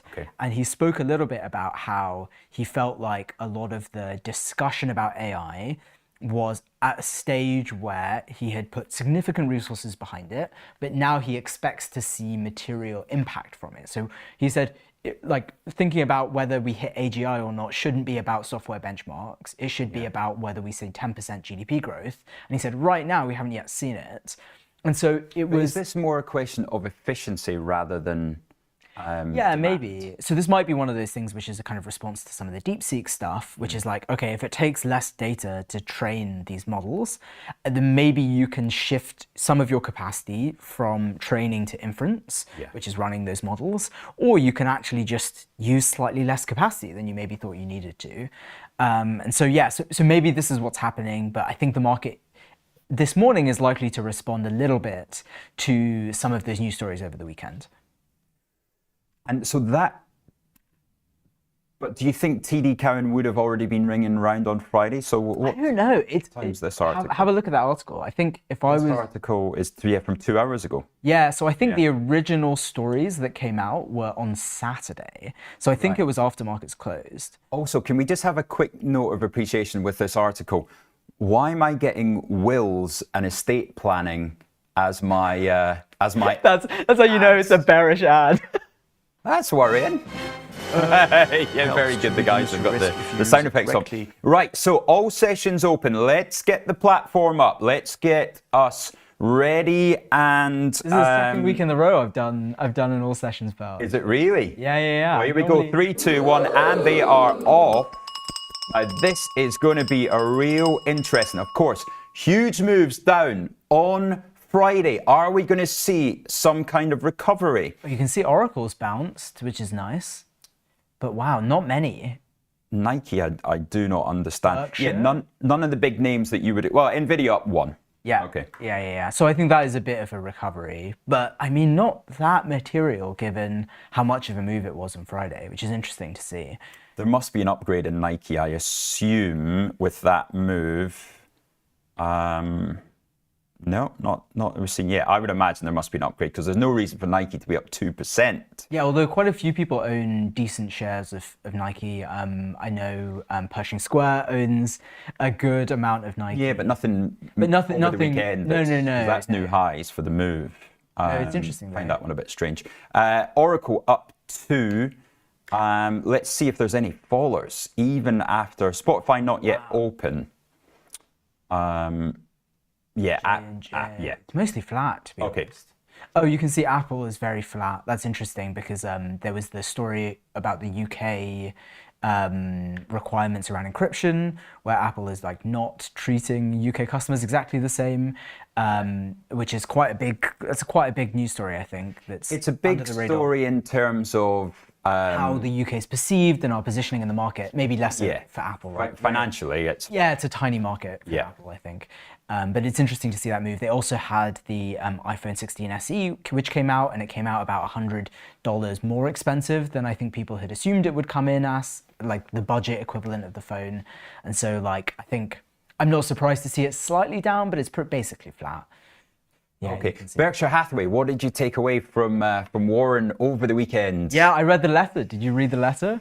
No, I didn't actually. It was good. I think this round. I think one of the funny things with these letters is they're really almost a love letter from Buffett to his shareholders. And actually, it was clear that this is one of the last ones he's going to write, and he's going to pass over to Greg Abel, who's the CEO of Berkshire Hathaway, which gave the biggest compliment ever. Yeah.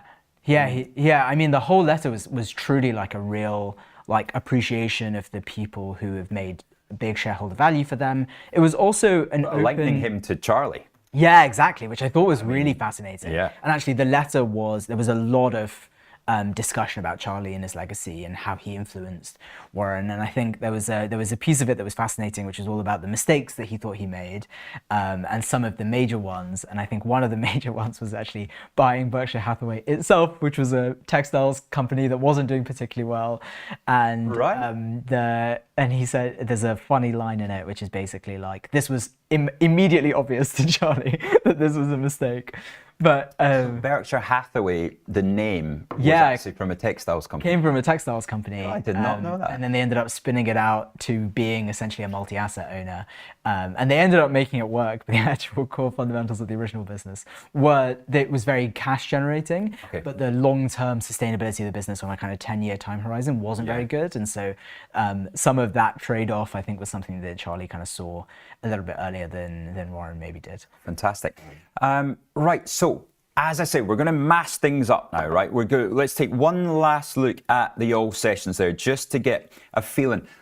If anybody's seen anything in Nike, please let me know, because obviously that is one of my a big move, right? And it's in your portfolio, your hold forever portfolio, right? Or it is. I mean, and I really believe in the recovery. However, the recovery is still 9 to 12 months away. So yeah, it does feel like a little bit like front running some of the big news around how they're going to restructure and redo their organization. Yeah, you got a couple couple of more quarters of weak numbers there, and certainly Kim Kardashian is not going to be. Yeah, the Nike Skims collab I think is like fascinating, and the fact that it's treated like a separate brand rather than just a collaboration kind of to me indicates they're planning on doing quite a lot under that range, which is interesting. A bit like the old school like Air Jordan stuff that I think in the olden days. Do you therefore it's a negative against Lululemon? Yeah, probably. I mean, it would be an interesting pairs trade where you might want to, if you have like a strong hypothesis around the two of those relative to each other. I quite like. Let's see if we can get a relative. So this moving on to the Tasty platform, where we can put in charts that are as a relative. Yeah. Okay, so let's look at the comparison with Lulu and see how those two have done over a slightly longer time period. Let's put this up. Let's go for a 1 day. Now, Lululemon not having the easiest of runs ever, maybe 18 I think months recently, ago. although I would say, like, if you look on a kind of 5-year time horizon, Lulu has had an absolutely kind of monster run.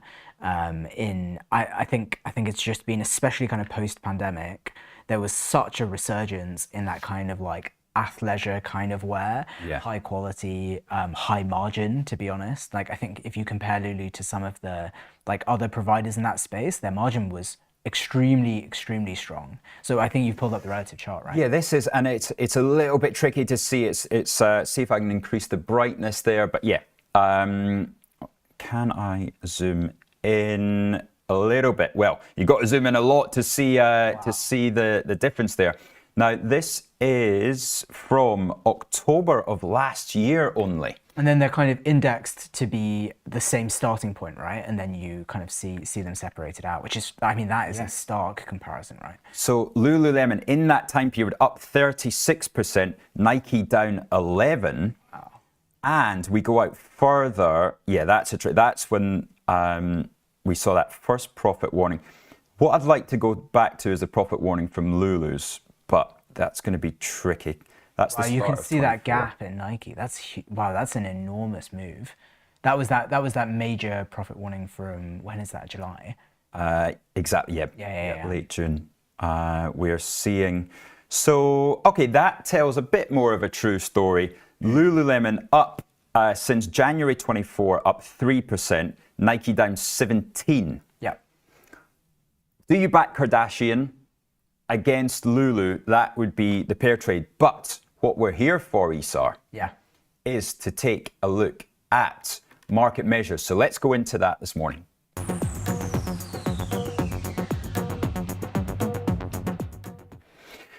Right, we're not going to go through a full market measures as always, because this, and also chatting to people at the rugby weekend, getting a real practical aspect of, as we're going through the options theory, Bigger Biaz saying that, was that where we were talking about Dr. Jim? Sorry, our Saxena watching Dr. Jim at the weekend, very helpful to understand the basic concept. Yeah. If you registered, well worth watching. It's 90 minutes, and it was like really a great kind of run through of the fundamentals of options.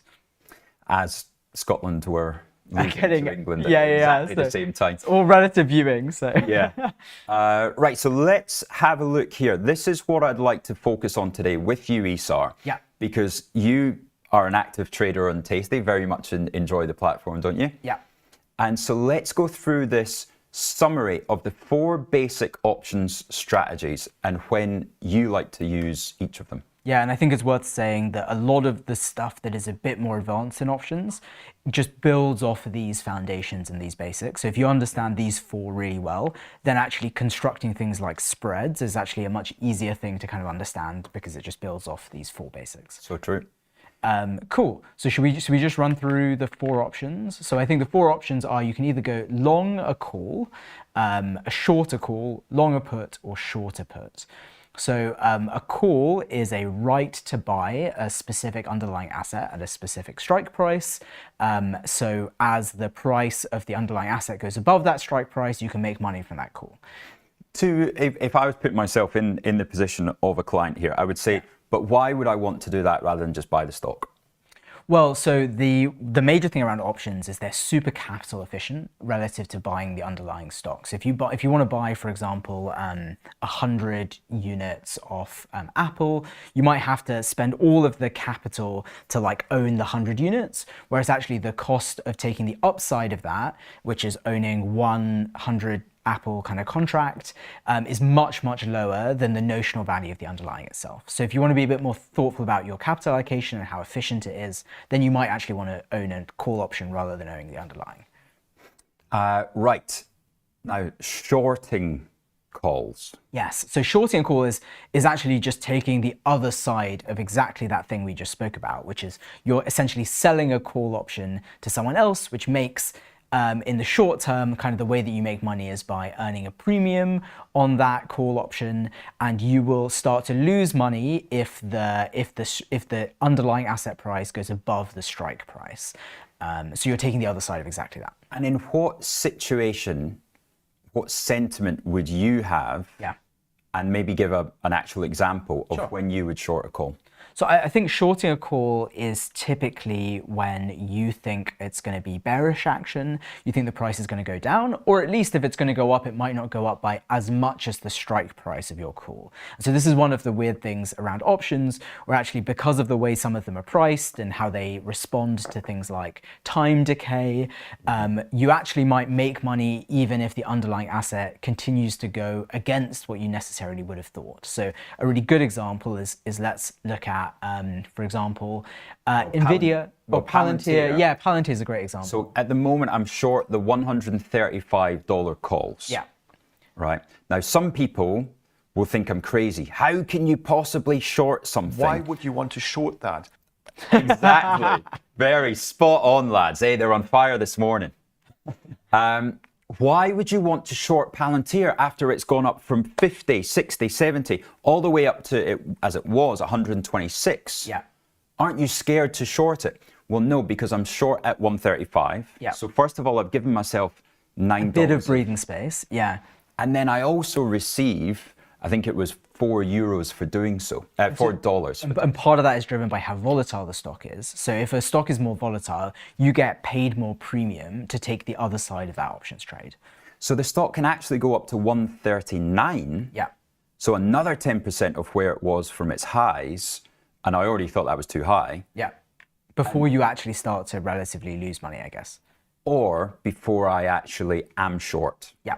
Yeah. You know, depending on how far into the distance you want expiry. And what did you choose as the expiry for that? Expiry is March for that one. Okay, cool. So that is, I guess, in line with some of the tasty calculations they've done, which is the kind of just about, yeah. So I think the ideal, if you are going to go short an option, is to kind of open that short with about 45-ish days to expiry, and then selling it around kind of 20-ish, 25 days to expiry. Which I think 23 is the exact sweet spot. Yeah. But and the reason for that is because you get kind of paid the most premium over that period of time. Yeah. And then let's keep it a little bit more simple at this point. Yeah, so basically beginners. Yeah, basically the pricing changes a little bit over time, and that's kind of the sweet spot that you get paid the best bang for buck over.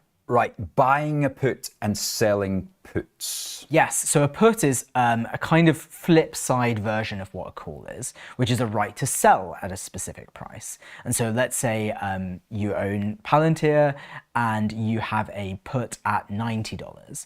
And so let's go for something a little bit more. Mix it up. Something Nike. Okay, yeah, Nike. So where is Nike trading at today? $78. Okay, so let's say you have a put at $75, quite close to the money.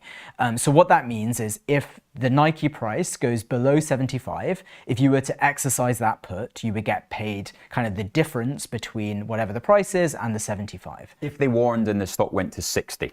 Yeah, exactly. Then you make $15 a share. And most of these contracts are for 100 shares, and so you'll make that times 100. Yeah. Or if you're long the stock, that's your insurance policy. Yeah, so a lot of the time being long puts is a way of hedging kind of a big move against you in the underlying. And so what a lot of people might do is they might own 100 shares of Nike and they might buy a put which is at a price that they would be kind of scared for the stock price to go below, and that provides them with that kind of insurance policy, like you're saying. Now, what about selling puts? Yeah, so selling puts, like with selling calls, is kind of the flip side of that strategy. And so you're essentially getting a fixed amount of premium that you kind of are, and you're gonna take the opposite side. So if the price goes below your strike price of your put, then you start paying out to the person on the other side of that contract. And so in a similar way to when you kind of, if you're long puts because you're bearish, you're short puts if you're kind of a bit more bullish or neutral. And in what instance might you want to short puts as part of a strategy if you're, for example, short stock? Yep. Yeah, or as a hedge, in the same way that if you're long stock, being long a put is an insurance policy. Or if you, like you and I, who are sitting out of the market, right? We both talked about we've moved our pensions into cash at this moment, nowhere near US equities. Something that might help us sleep better at night is being short puts on the S&P, NASDAQ, knowing that we want to buy it. Yeah, exactly. So one of the things that's interesting about a put is actually if you are on the other side of a put, you can actually end up exercising that put and actually taking the underlying asset at a really reasonable price. And so after a correction, that might be kind of a nice opportunity for you to take.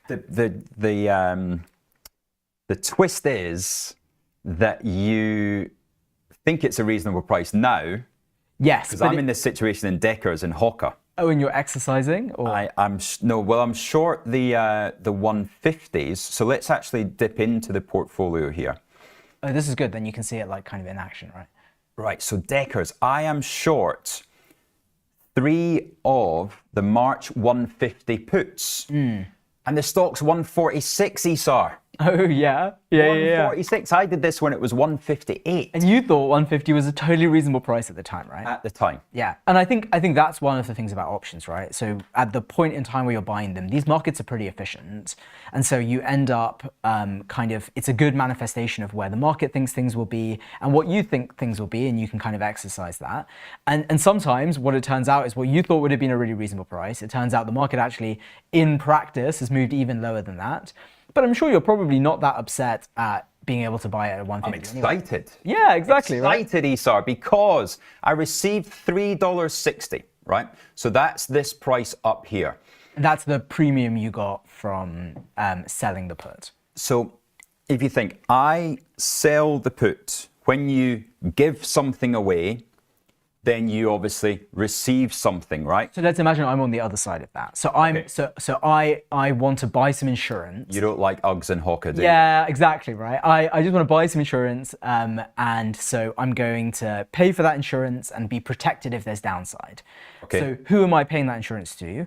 Well, you're on the other side. I'll sell you it for $3.60. Okay, deal. Absolute deal. I think it's going to go down to $146.62. So. Well, the difference in the price would then be $3.60 would move to the value of that put, the value of that insurance premium, the value of that downside bet is now, as you can see, $7.40. Yeah, say $7.50. So now, where is the new break-even price? Oh, you can do the calc. So if it's $7.50. So 142.5. Yes. Would now be, if somebody was so confident that by March 21st, Deckers, that is Hoka shoes, was going to be back above 150, they could actually be receiving $7.50. Yeah. And that would be, their break even would now be 142.5. The stock would have to drop to 142.5 for them to lose money on that trade. And I think that's one of the things that I think, at least when I first tried to play around with options, where I struggled, is the idea that actually the strike price you have, which in this case is 150, is not necessarily the break-even price, because you're getting paid a premium to take on that risk. And so actually the premium the break even might mean that you can actually see the stock go down even further than that to, in this case, what was it, 141, 142, before actually you start losing money. And this is where you get this idea of probability of profit. Yeah, exactly. Shall we have a look at Nvidia going into Thursday? Yeah, so Nvidia has earnings this week, and so it's normally quite volatile going into that period. You can actually see if you look at the weekly options expiry, which, yeah, there you go, ends Feb 28th. So that's so the earnings is going to be on Wednesday, and then this expires on Friday. The expected move is about 12 points. It's 11.8 points. Or dollars. Or dollars, yeah, which is what 6 and a bit %, I think, of the underlying ish. So the market is expecting it to move about 6%. So if you have a look, you can see that actually, if you were to take a specific position, like let's say, for example, we think the stock is going to go. Well, what do you think? I don't know. I think it's hard, isn't it? It's tough. I think this is one of the ones where if you look at the IV rank, it's 52, which means it's kind of, there's expected to be some volatility, but not super high volatility. What does that mean? What is this IV rank you speak of? So it's the implied volatility is how much the market thinks the underlying asset will move, and the IV rank is how much that move is relative to how much the historic move has been over a 12-month time horizon. And so when the IV rank is basically, if I said that a July Saturday in the UK was going to be hot. Yeah. Yeah, but how hot is it relative to every other year in July? Exactly. And so if that rank was really, really high, let's say it was 80, that would mean that the market thinks the move is going to be really, really big relative to historical moves. And in this case, 50 is like kind of... bang in the middle, kind of. Yeah, about in the middle. Actually, if we looked a week ago, that was about 44. And so in the last week or so, the market's expectation of how volatile the move is going to be has ticked up slightly, but not a massive amount. And so it's kind of expected to be a pretty normal move relative to historical earnings. Okay, so, and the IV is not telling you something's going to go up or down. No, it's telling you what do people expect is going to be the move. And so then you have the difference between what's called IV and RV. So RV is realized volatility relative to implied volatility. And so if the move is actually much bigger than everyone expects, what that means is the realized volatility is higher than the implied volatility. And if it's the other way around, then implied volatility might be higher than realized volatility. And actually that impacts the kind of premium that we spoke about earlier, which is the cost of the insurance policy. Now, what does that $11.79 mean, or the $12, right? How do we calculate that? Well, you would look where at the money is that yellow line. Where's the stock trading at this moment in time? Well, it was on Friday night, 134.40. What happens if we sell the put at the 134 level and the call at the 134 level, right? So you're saying, I give somebody else the right to either buy or sell at today's price. What are you going to receive for that? Well, there you go. It's $12.20. And so essentially what's going on there is you are essentially betting that the volatility will be low in that underlying asset. And so any move is going to kind of cost you money relative to if there's no move at all. And that's the expected move roughly in the underlying. So the stock, therefore, if you're short both the calls and the puts at the 134 level, the chances are you're going to lose money on one side, but you're going to make money on the other. In theory, however, you've got $12 to play with.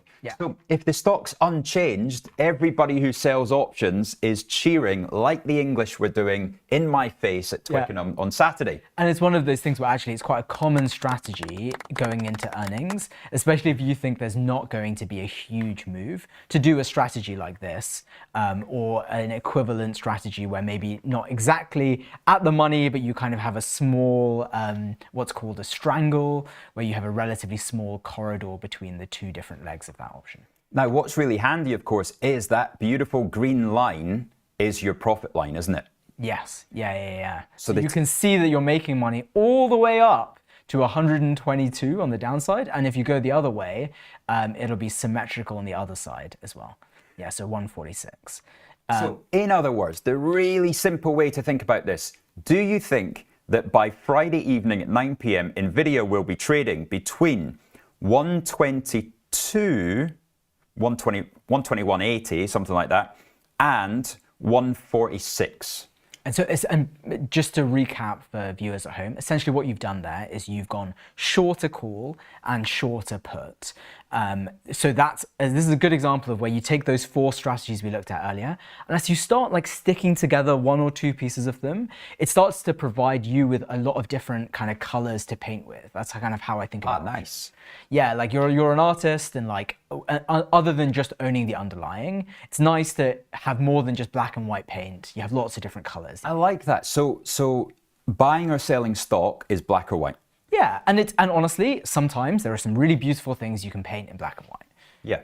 But a little bit old-fashioned. And it's a little bit constrained as well, right? Like, because you don't have as much nuance in how you can do stuff. And like, sure, maybe you can construct clever gray portfolios where you have a bit of black and a bit of white and mix it all together, but you're kind of still limited to black and white paintings.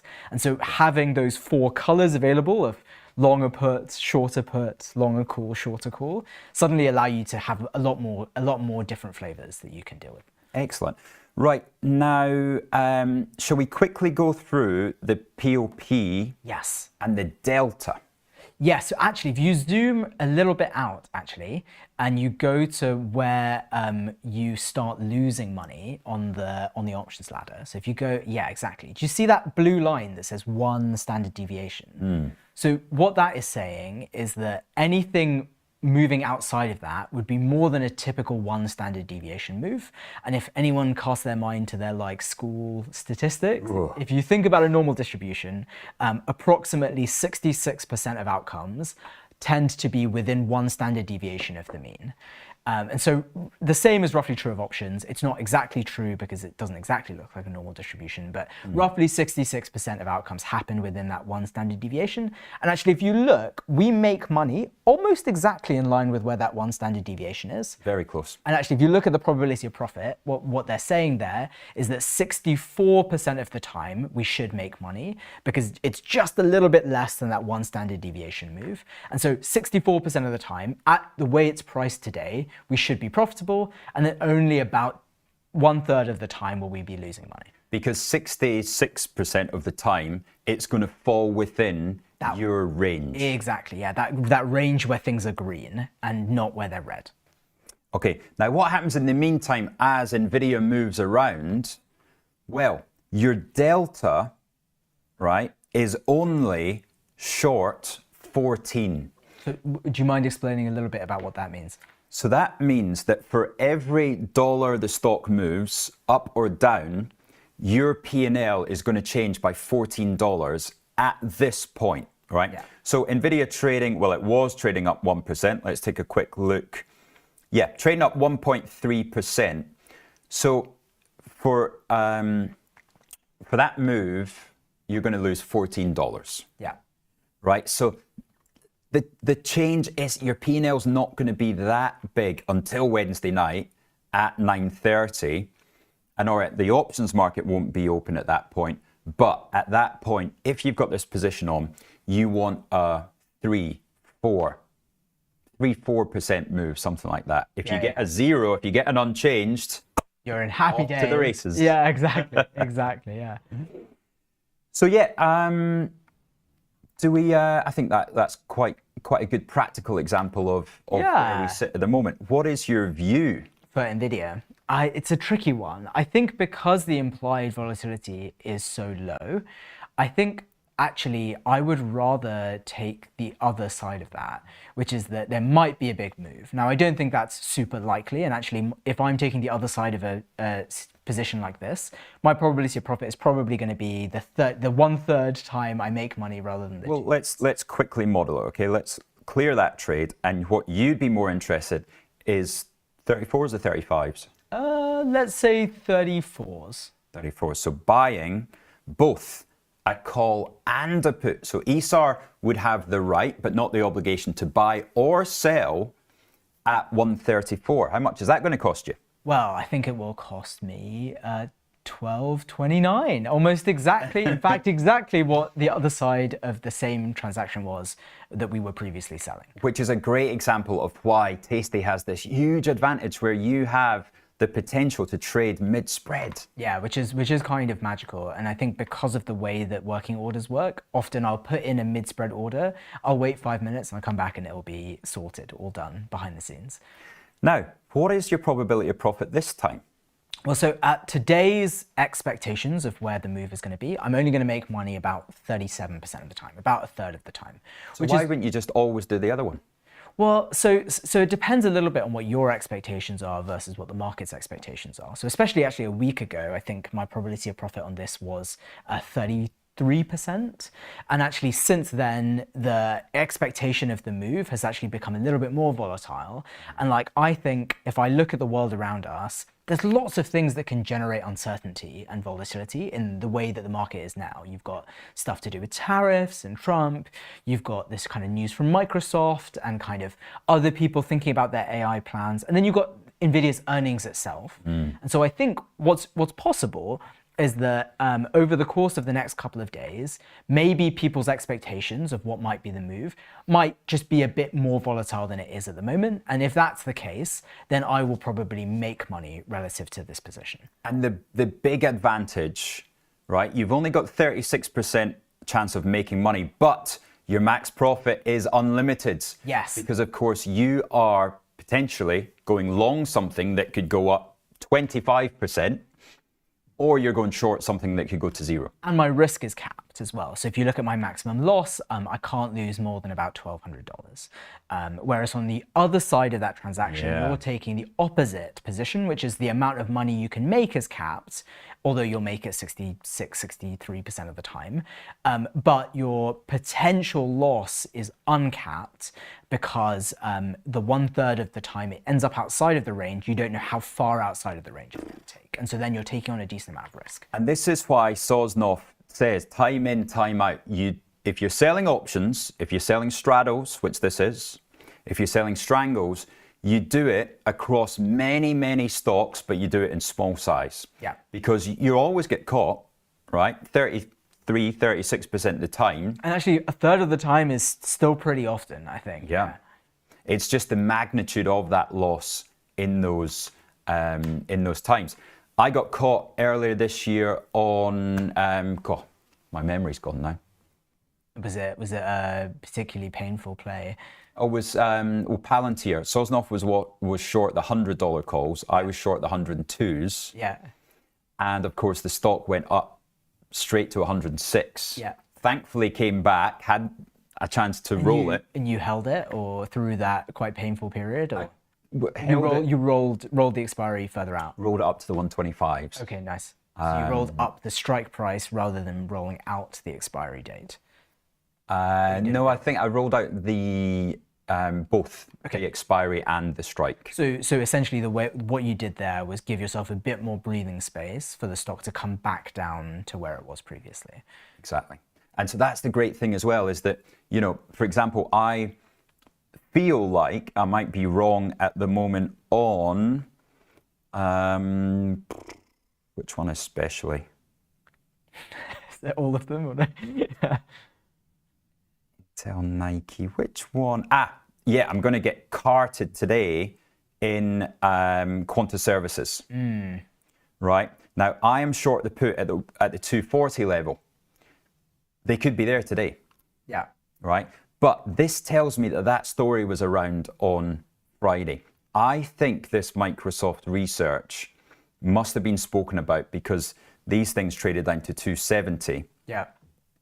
And of course, Quanta is the power that would build the infrastructure for future data centers. It's kind of selling shovels to people who are even selling shovels. It's kind of one level even further in the infrastructure. And somebody's just said, you can pick up gold with your hands, mate. You don't need a shovel anymore. Yeah, exactly. Exactly. ESAR, I would love to keep you longer. It's 9:33 already. Cool. So Well, you've probably got a meeting. I've got a head. But super nice to spend time with everyone. I think these 4 basic option strategies, you can do a lot with them if you really kind of understand, and so it's worth just spending the time to think about them. Great. Please let us know if that was useful, if you found this kind of practical element, right? Conrad, speaking to Conrad at the rugby on Saturday, he said, love market measures, but I need more practical application of it as well. Yeah. So I can get really into my head. So yeah, let us know if that was useful. We'll do more. Esar will be back, as well as psychology, as the doctor of the portfolios. Rise and shine with IG's new morning show, Trade Live with IG, covering all our UK product offerings, including our OTC and exciting new US listed products.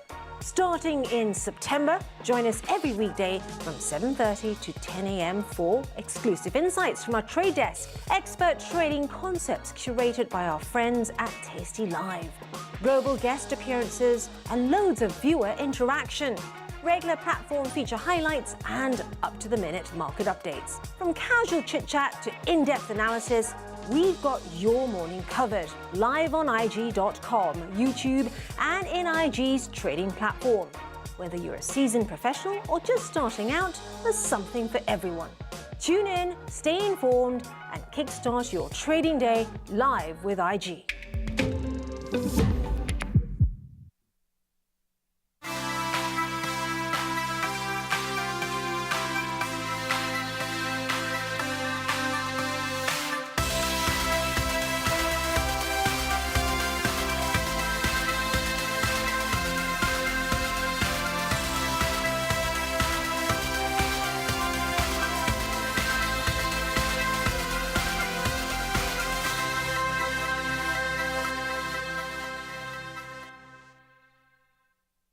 I'm Ben Hemmington, and I head up the sustainability function here at IG Group.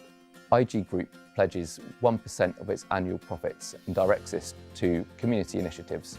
This is a pretty significant amount of money. We're talking several million each year. And I used to work in the charity sector, so I have first-hand experience of just how much of an impact this money can actually have if it's used wisely. In particular, we are focusing on empowerment through education, so looking to see how we can empower members of our community that are disadvantaged in different ways by providing access to quality education. It's an area of work that we're really proud of and that we're having a really excellent impact in. On the IG Group website, we have a download centre which has got lots of information about our sustainability function. Here you can find out more about our product governance, about responsible investments. We have documents around our diversity and inclusion, including a D&I statement, KPIs and targets, as well as our progress against these. You can also find a number of documents relating to how we manage our environmental impact. And then also on that download centre, you can find our community impact report that talks all about our Brighter Future Fund and the impact that it's having.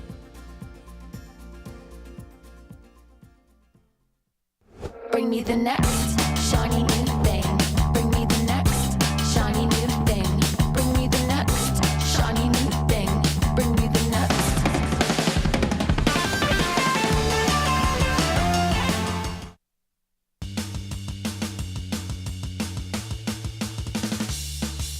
Hey, trader friends! Welcome to Live from the Trade Desk with myself and Aaron Bright from the Smart Portfolio side of things. Welcome! Thank you, how are you? Good. How was your break? It was good. It was good. It was quite relaxing. I was just doing what I would call life admin. Nice. Sorting just random bits and bobs out here, seeing some people. So, yeah. Sorting out the Bright portfolio. Yeah, a you're little not bit, busy actually. sorting out the Smart Portfolio for Yes, IG. yes, I have to. Then that's when I get time to sort of do my own portfolio management when I get some time off. Nice, nice. I have to say that Aaron and Martin are very dear to me because whenever I see something or a rate that's really good or like a new product, I go over and go, hey, what do you think about this? Or, you know, do you think this is better? You know, ISA season's coming up. Yeah, I'm always happy to you know, It's chat. so, I have no idea how cool it is that I can speak to someone about, you know, ISAs and talking about, you know, different fund selections and kooky ideas that I have because not many people talk about that during dinner parties. No, I love to. So Great. Yeah, well, not many people do, so I don't get the chance to talk about it with family and friends, but I'm always happy to chat markets with people. Lovely. And to quantify this, I mean, dinner parties here. Of course, dinner parties in Asia is all about money. You can talk about money, You can meet someone for the first time and go, oh, what do you do? And the second question is, how much do you earn? Wow. That's pretty standard. Wow, that's very much a taboo here.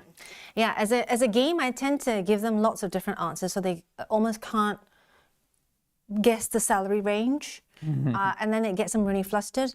Speaking of flustered, let's talk about the markets on Friday because, you know, we had quite an interesting Friday. I don't know whether you saw this when you were on holiday. Yes. Just whacking up the Tech 100 for everyone. It was quite. I don't think it's got anything with me being off that sell-off. I don't. Was it you? Potentially. You can never be off ever again. Down 2.3% there. For those of you that missed the action, that was the Nasdaq, and then just checking in on the US 500 as well. That also had 1.7, I think we're looking at for that one. Yeah, well remembered. I took this as like a buy the dip, and my feel is this is like a buy the dip, and indeed it has started coming back up now. What do you think? Well, I'm going to give you an analogy here. You know, when you get a pint of beer and there's a little bit of extra froth at the top, I think it was that sort of knife, just getting rid of that little bit of froth, because I think there's been, you know, markets are obviously quite pricey. They've been going up. I mean, year to date, they're up, I think, around 4% or so.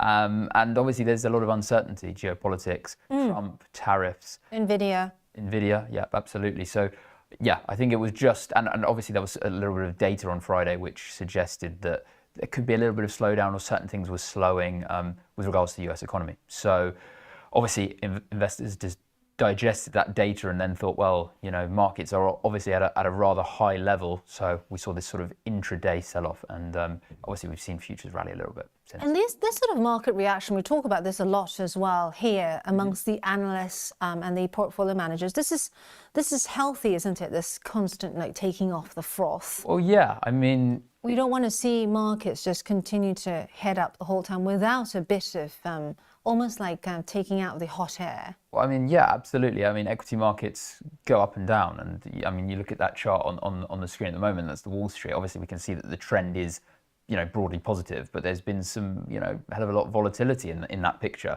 So yeah, it's you know, doesn't really, you know, one intraday sell-off doesn't mean that the world's ending. Absolutely not. So absolutely, definitely healthy to see both upwards and downwards movements in markets, and you know, that's why we diversify as well. Yeah. So let's talk about you know, something closer to home then, because we've also had the DAX.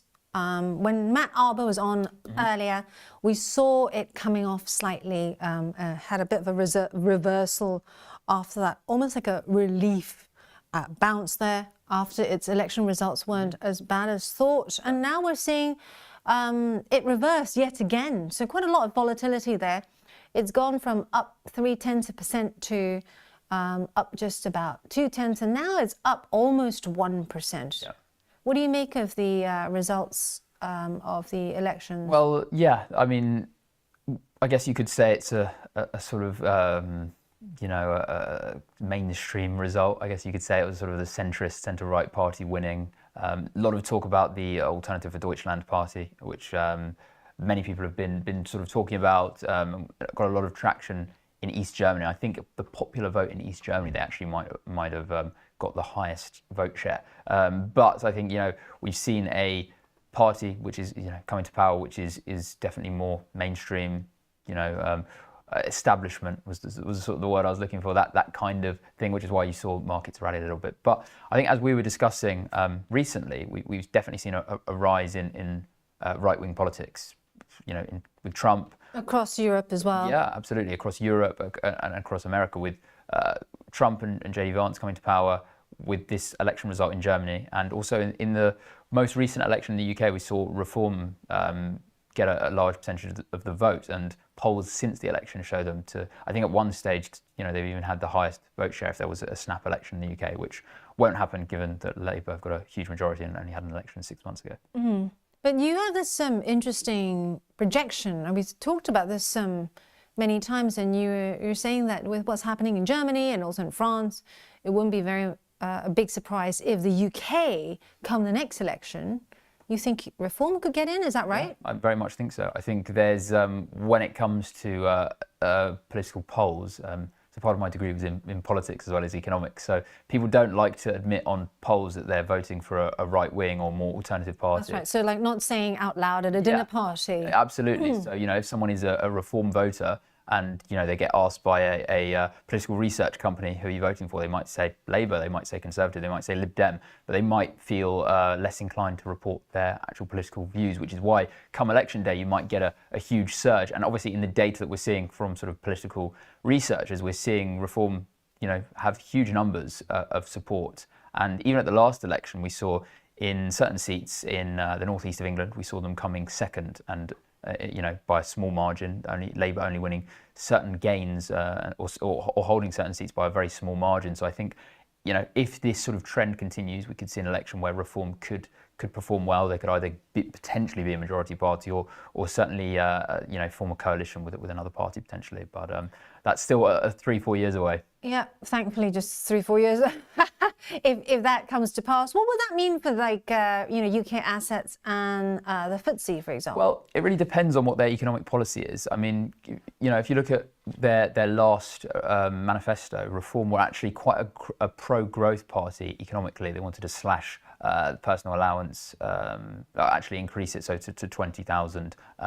Wanted to trim various taxes and really increase growth, almost similar to what Donald Trump's doing in America. So potentially, if the UK became a really attractive place for investors, it could still be a positive time for UK assets and UK economic growth, even if they're not a particular mainstream party, but as long as they're providing growth and seeing good opportunities for the UK economy. Now, cable's been a really interesting one. For those of you trading cable, I know that many of you out there watching the show, we have broken through as of the 14th of February, broken through that 12,565 level, and we are now progressing higher. This is daily chart there. If you're looking to go long this, then it may be that the next level it is heading for will be 12,800 or thereabouts. But what's really interesting about cable as well is it has been in this uptrend pretty much from around January onwards. Yeah. Even with, I guess, everything that's been going on, we talk about cyclical rotation. The last few weeks has seen this remarkable move, if you like, overall, that we're starting to see. And we're yet still in that confirmation phase of assets perhaps cycling from the US into Europe, the UK. Is this something that you expect might continue? Well, I think what we know with Europe and the UK is that relative to the US, they're on sale. I mean, you look at the price earnings of these indices and the stocks within the indices of those nations, the UK, Germany, France, well, I'd say the UK in particular. We're looking at stocks trading at quite a steep discount relative to the US counterparts. So, and obviously there is some reason why the US is a huge economy, the biggest economy in the world. It's there is this sort of value you've got to pay. You've got to pay this premium to play in the US equity market. And I think it depends if there's going to be sort of a catalyst for a rally in a further rally. I mean, we've seen a little bit this year. We've seen some positivity coming out in the UK equity market, even though the economic outlook has been rather gloomy. But if there is a big catalyst in the UK and continental Europe, whether it's policy-led, whether it's political, economic, it's something we're going to have to wait and see. But if there is a huge shift in sentiment with regards to those assets, absolutely we could see a rally. And even though our portfolios are heavily tilted towards the US in our equity sleeve. We're sort of in excess of 63-65% equity is US. I'm around 70%. Okay, so you're still less than the ACWI, which is 73%. Ah. So you're technically a little bit underweight. There you go. You should say that to Rich, who thinks I'm overweight. Yeah, it'll be interesting to see how those assets do. And we have allocations to other areas because it's really important. But you know, if we had been underweight US for a while on the valuation argument, we would have suffered and underperformed and not delivered the strong returns which we have done for our clients. Now, speaking of that, just checking in on the oil sessions for you, because it hasn't been long since oil sessions have been going, 48 minutes to be precise.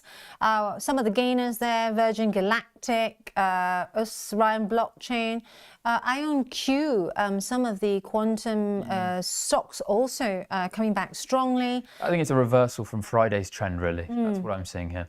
So frost came off, and then now it's... Now we're adding a bit more to our pint glass. You're getting me very thirsty at 9:50 in the morning. Well, the pelt's just around the corner.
expensive. Yeah. And clearly the markets didn't agree with us because absolutely. it just continued. Yeah, it's been quite spectacular, to be honest. That's the real way to describe it. And you know, for every Nvidia you get probably 100 which have the hype and don't you know, can't talk the walk, or can't walk the talk. And actually, if Nvidia were in charge of my computer, Caleb, can you come off and come on to us, because my Zoom has gone awry, and I'm going to try and reload that. What's interesting about Nvidia as well is that it wants access to all our laptops. So it's not going to try and create AI laptops. It doesn't want to do that at all. It wants all of us and for its chips to become so affordable that Joe Blogs, everyone will be able to just put it into their computer. Totally agree, yeah. And then it basically soups up whatever you're using, right? It is managing so far to do this for people who, I guess, the richer, more affluent consumers who want to soup up. I mean, he joked about it, said if you want to buy this, it's only like currently $9,999, so $9,999, and then you can have like this incredible home studio right in your house, and everything will be AI enabled. But jokes aside, it's all about the shrinkage of the chips, how much he's lowering the prices, and watch out for databases, because that's where he sees the next revenue generation coming from. He brought out a big chip that looked like that, but actually he's trying to get it smaller. Right, we've got Trade of the Week coming up next. Thank you so much for coming on again, and welcome back from your holidays. Thanks for having me. Any questions for Aaron, do slam them on ask@ig.com or on the chat. Soon to answer at some point. Are you ambitious? A future leader? Do you think big and raise the bar? If that sounds familiar, IG wants you. We're a global fintech, and we offer graduate schemes for the ambitious. You'll see everything as you rotate across the business, building your skills and knowledge as you go. Kickstart your career as a future leader at IG, the home of the ambitious. Bring me the next shiny new thing. Bring me the next shiny new thing. Bring me the next shiny new thing. Bring me the next.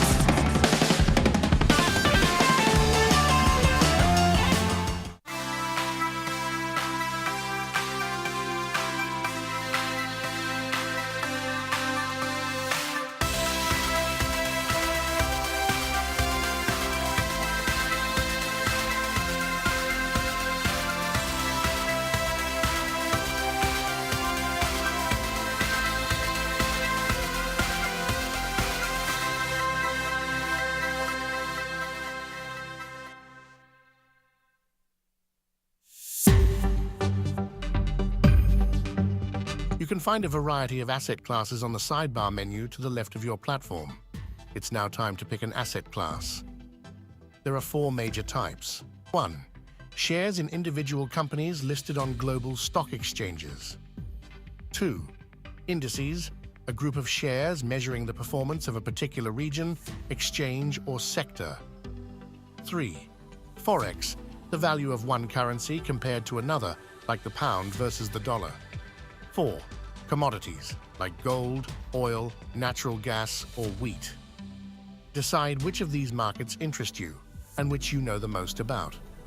It's up to you to research the market you'd like to trade. This will help inform any trading decisions you make. You need to know the risk of trading a particular market. For example, some markets react to events like economic releases. Next, look at the market's opening hours and how they'll fit into your trading plan. The deal ticket will let you know if a market is open or closed. Lastly, look at the costs and charges applicable. Once you're happy with your market choice, place a deal through the deal ticket.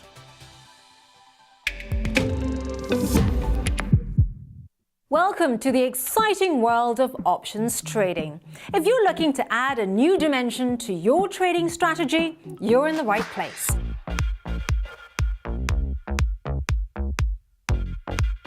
Options trading offers unique benefits that can elevate your investing game.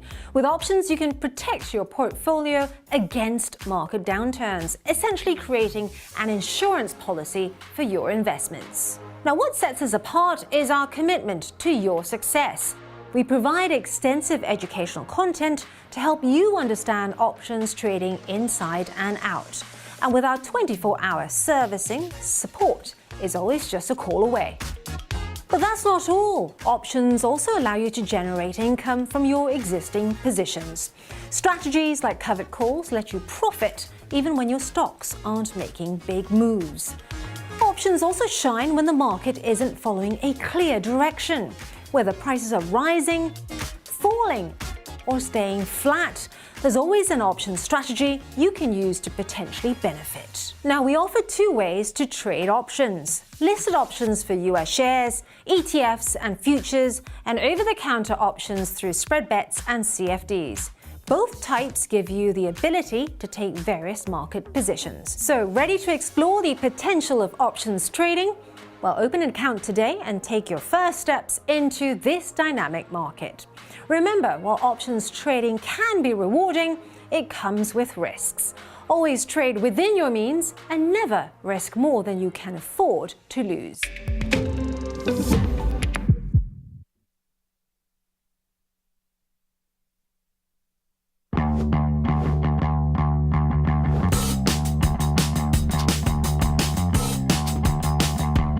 Bring me the next shiny new thing. Bring me the next shiny new thing. Bring me the next shiny new thing. Bring me the next.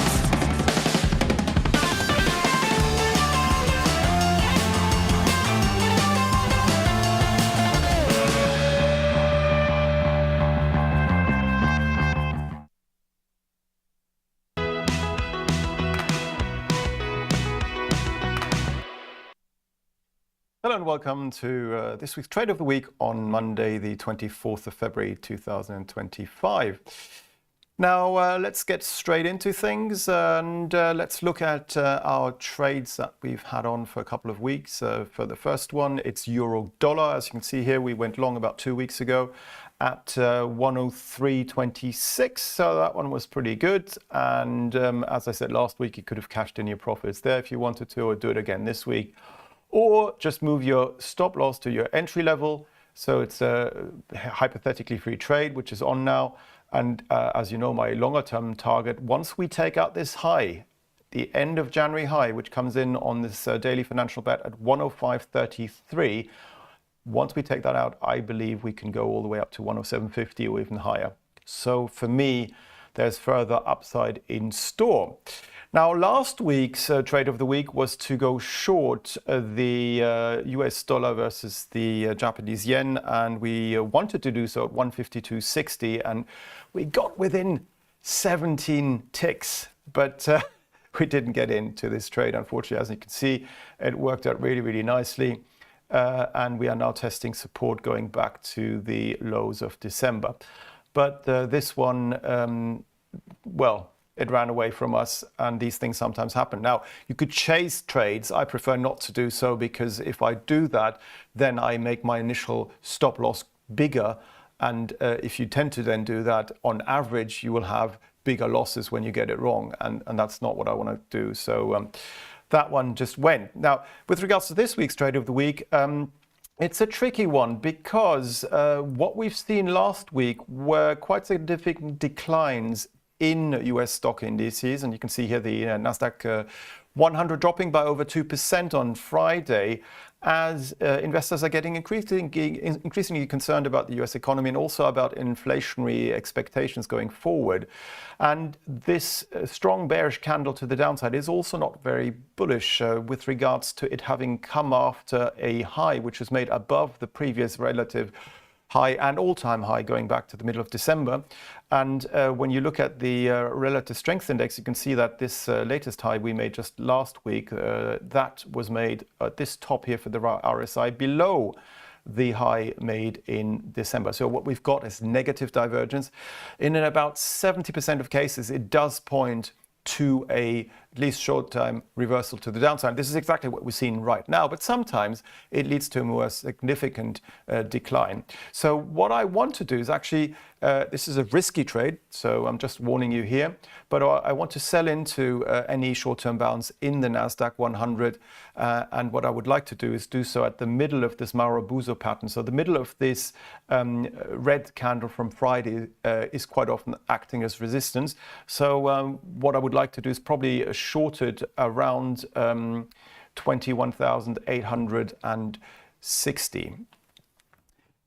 So today's trade of the week is to go short the Nasdaq 100, a risky trade because it's going against the main trend, but to do so around 21,870 with a stop loss above last week's all-time record high, 22,241.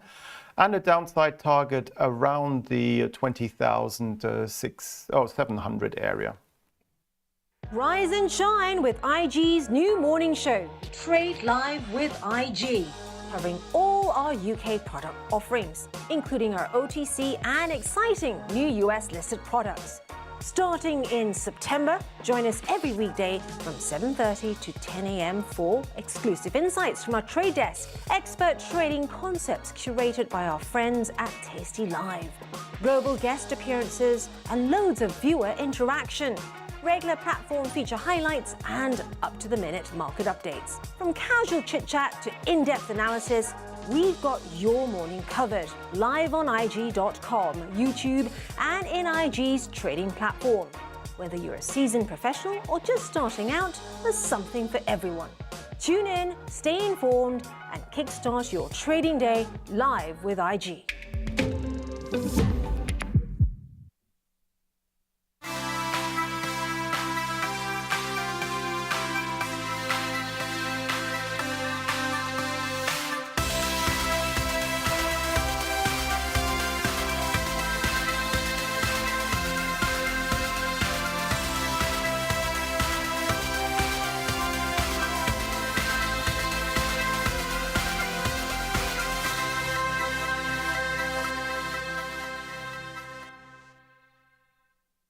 I'm Ben Hemmingson and I head up the sustainability function here at IG Group.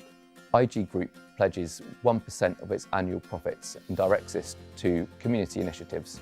This is a pretty significant amount of money. We're talking several million each year. And I used to work in the charity sector, so I have first-hand experience of just how much of an impact this money can actually have if it's used wisely.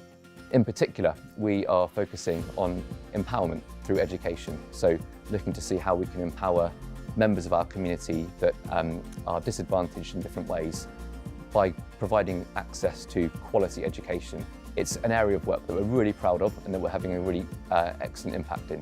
On the IG Group website, we have a download centre which has got lots of information about our sustainability function.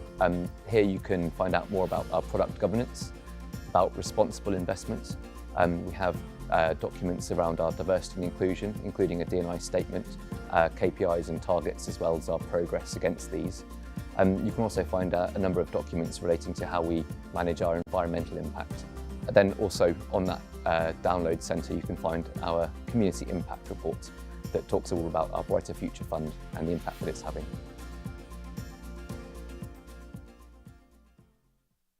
Bring me the next shiny new thing. Bring me the next shiny new thing. Bring me the next shiny new thing. Bring me the next.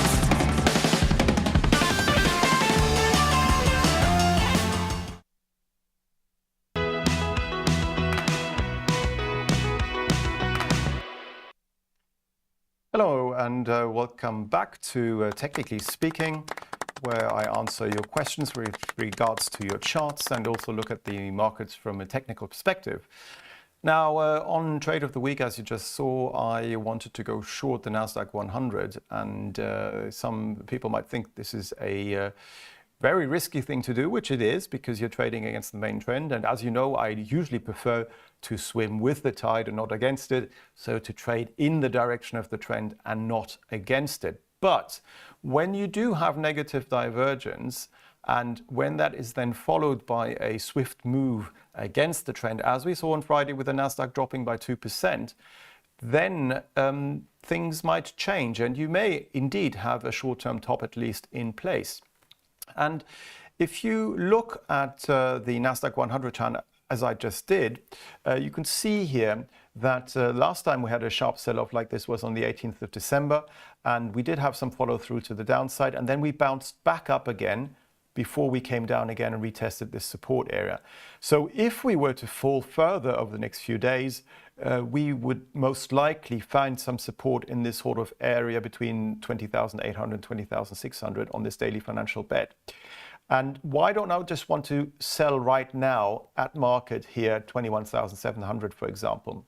And the reason is, if I do so now, where's my stop? Well, my stop is the last reaction high. I could take Friday's, but because Friday's high is very close to the record high, which was made on Tuesday of last week. I mean, the difference between the two is what, 70 points or so. It's really not very big. So I might as well use the highest high as my stop loss level. But if I do that, 22,241, let's say, as my stop level, and I'm short at 21,700, I'm talking about a risk of 500 or so points.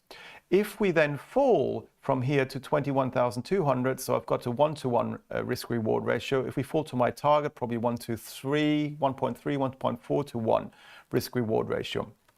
But if I wait for a bounce, which may happen this week, who knows, how far could we bounce? And what I do then is I look at previous highs and see whether there's any cluster of previous highs. And can you see here, we've got this high going back to the 26th of December, which more or less ties in with the high seen on the 31st of January, which again ties in more or less with the 7th of February high. So this whole area here between these highs might act as a pretty strong resistance.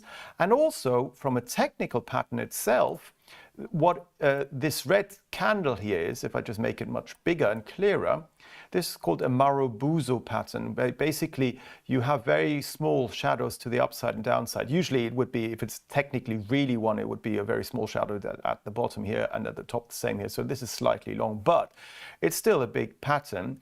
And markets, when they do bounce back, quite often around the halfway point of this big red candle between the open and the close on Friday, the halfway point here quite often acts as resistance.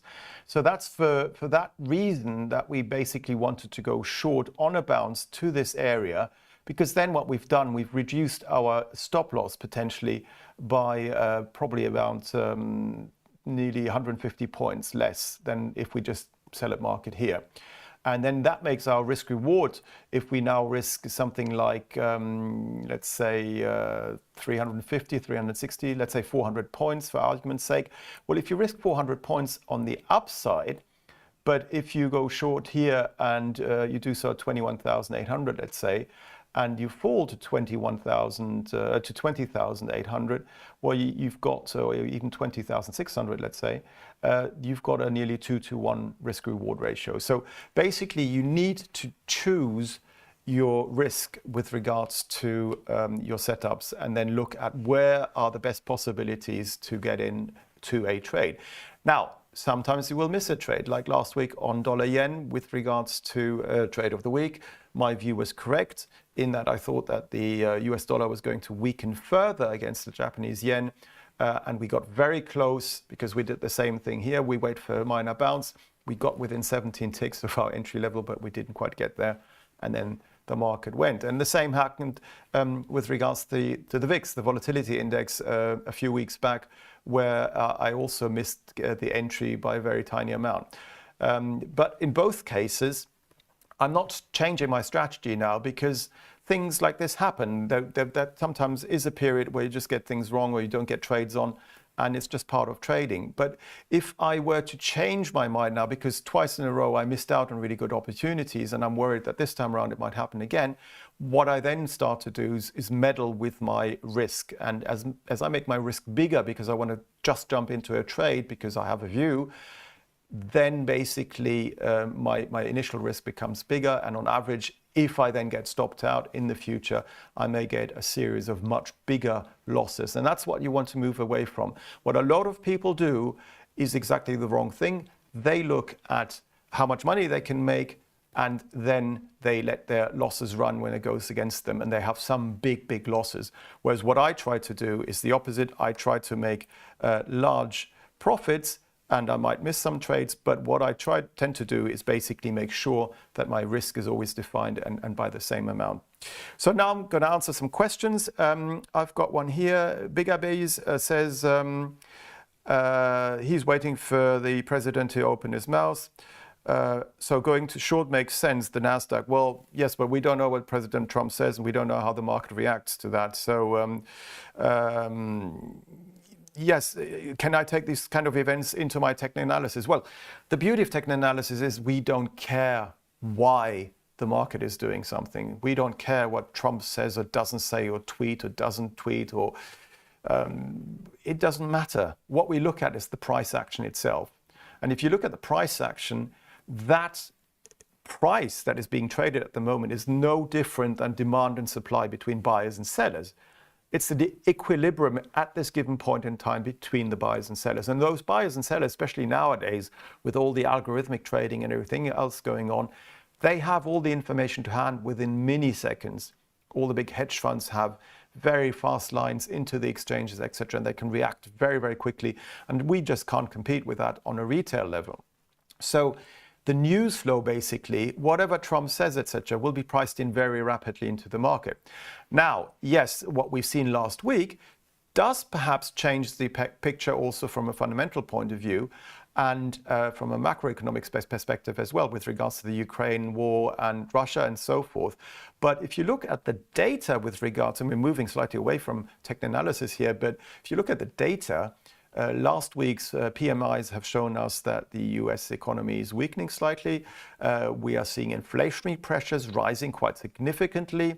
And all of this is telling you that potentially, at least short term, American investors getting more and more worried about these talks and threats of tariffs by Donald Trump. And therefore, we could see some profit taking, as we saw on Friday, continuing into this week and next week as well. But also, if you just look at the sharp sell-off, if you get a big sell-offs like that, and if you look back to our chart on the NASDAQ, you can see here that within one day, we took out the previous, 1, 2, 3, nearly 4 bodies of these candles. So we wiped out a lot of the profits we made in the previous week when we just went up for 6 consecutive days, as you can see here, just in these 3 days, but mainly on Friday. So usually when you've got that sort of momentum, you tend to sometimes get a minor retracement back up again, and then you get another leg. So quite often it's like this, as you see here in December, down move, counter move, back down again. And this is what we may see going forward. But we know where our stop is, we know where we're wrong, and we'll see. But basically, technical analysts don't care why something happens. They don't care what the news flow may be.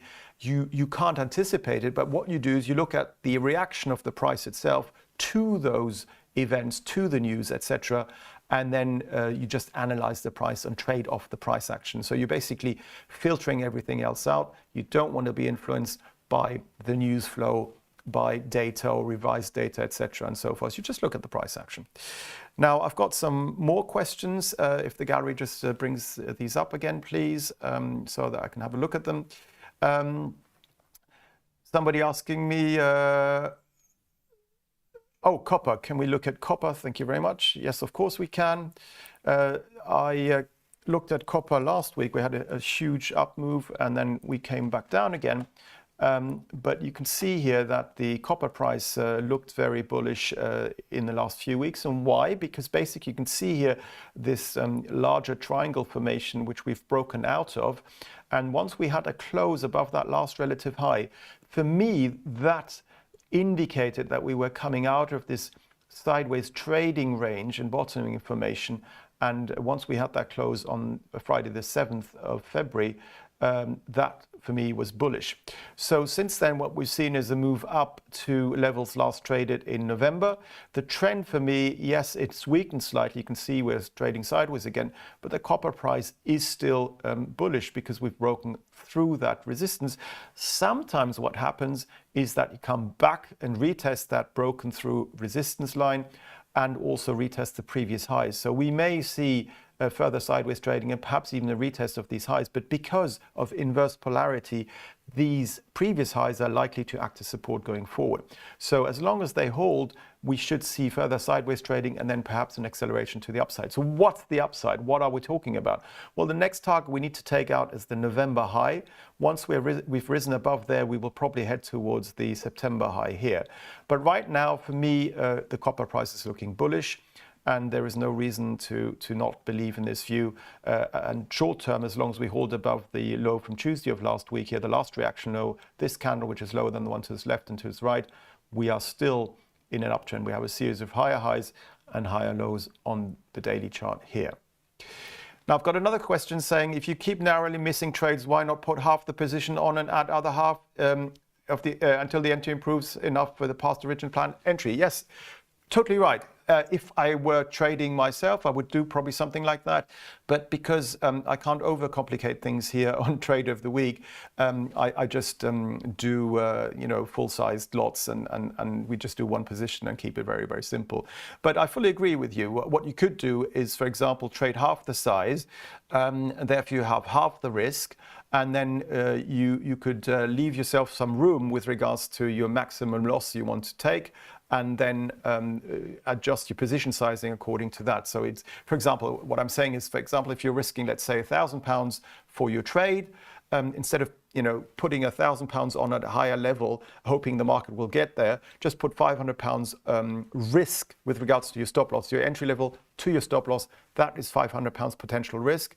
Put that on now. And then that leaves you another £500 to get to your £1,000 maximum risk if the market goes to the level you wanted to have an entry on.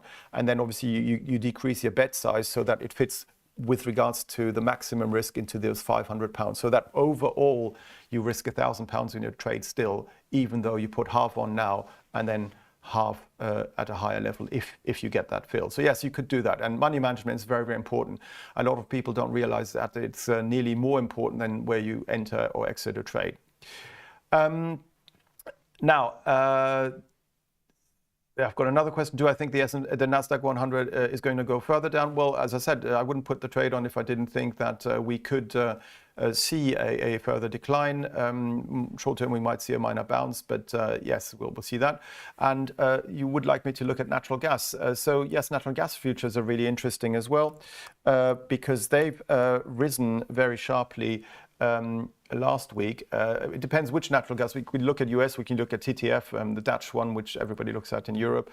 But let's just look at the US one. So what was interesting here, let me just zoom out, is that on the monthly chart, we broke and closed above that October 2023 high. So for me, that could be a major bottoming formation. But, and this is the big but, why do I look at the monthly chart? Because I want to see whether we take out previous monthly highs. But the month of February hasn't ended yet. So I can't do that. I can't just assume that we've closed above it, because the same thing happened in January and December. We went during the month above these highs, but then we closed below these highs. So you want to have a monthly close above these highs, going back to October, November, to confirm this bottoming information. If so, we should at least head to the November 2018 high with regards to US natural gas prices, and probably even higher. Now, if you go on the weekly chart though, what we have seen is a weekly close last week for the first time in a long while above these October 2023 highs. So for me, that means that we are in the process of forming this bottoming formation, provided we stay above the last relative low, which is the low going back to the beginning of, on the end of January. So as long as we stay above that low, for me, we're breaking up to the upside and we're forming a bottoming formation here. So if we go then onto the daily chart, you can see we had the breakthrough here. We closed above there on Wednesday, very bullish close. And then we since then have been retracing lower. But can you see at the moment the candles are becoming smaller, and we are basically testing this previous resistance, which now, because of inverse polarity, is support. So I still expect the natural gas price to rise further with regards to technical analysis. Now, somebody says US and EU inflation is heading higher. Yes, that's what I've said. Inflationary pressures are heading upwards because of the threat of tariffs. And basically, we are likely to see further hawkish comments from the Fed.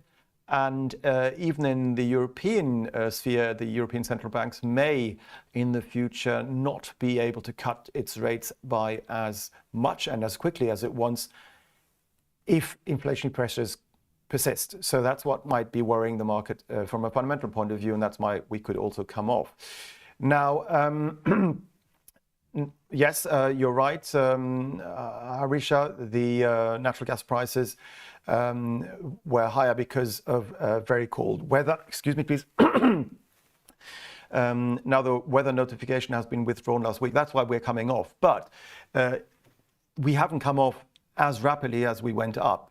So basically, yes, this was on a very cold spell, and also natural gas output being hampered because of freezing wells, etc. So here, basically, we shot up for that reason. And now that the weather is basically less cold, we're coming off again. But we're not coming off to the same degree, can you see here? So for that reason also, I expect the uptrend to continue. So basically, I'm just looking at trends. As I said, as a technical analyst, I'm not interested in why things are happening. I just look at the price action. And from the price action perspective, from a longer term perspective, it does look to me as if natural gas prices could be on the rise again going forward. I might be wrong, but I know where I'm wrong. And that's why I love technical analysis. I know exactly at which level my view is probably incorrect. I can adjust therefore my stops. And if I risk a fixed amount and try to make a bigger amount, and on average I'm right half of the time, I tend to make money. And that's what it's all about. You don't try to trade because you're wanting to be right and tell your friends how great you are, things like that.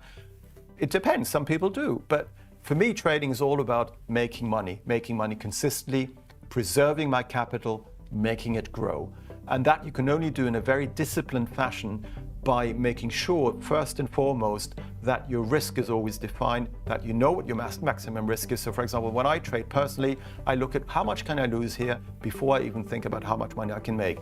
If on the chart I can make more than I'm risking, I put the chart on. If I can't, I don't even bother.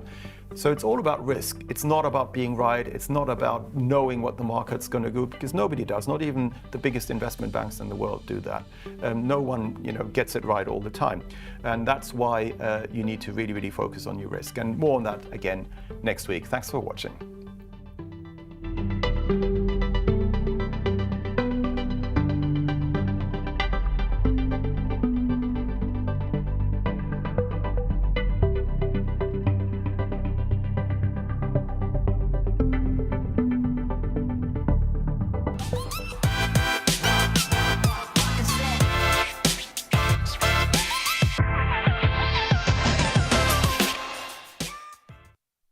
Tariff talks, balanced budgets, an end to the war in Ukraine. It's Thursday, February 20th, 2025. This is Overtime.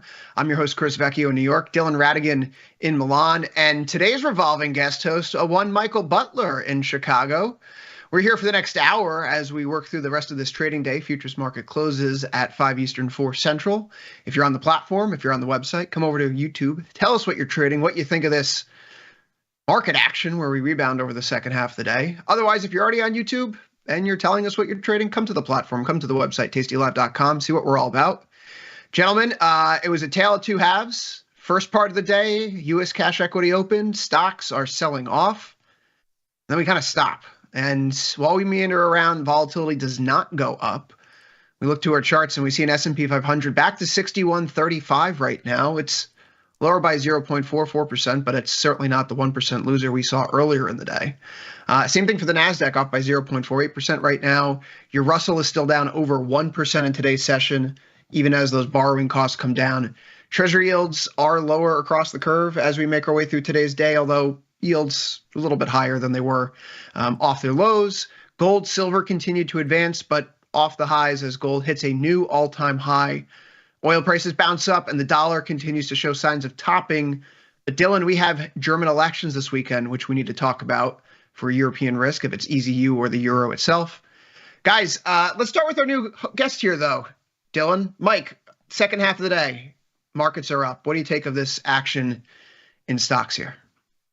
It's been an interesting day. It's been a drag, honestly, the last couple of days with such a tight range in the E-minis, but nice to see some two-sided action. Not too surprised to see a little bounce off the lows, given the fact that volatility didn't really move into this move lower.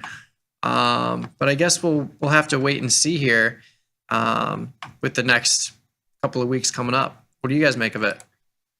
I mean, Dylan, the volatility, I think, is the key here. We were kind of ragging on Tony there a little bit about trading what we see in front of us. But the reality is that's perhaps the most important observation about today, that vol just didn't really go anywhere. And in fact, at a 15.48 VIX right now, we're actually lower than we were when cash equity markets opened this morning. I assume that you are of the mindset that this is nothing to be concerned about.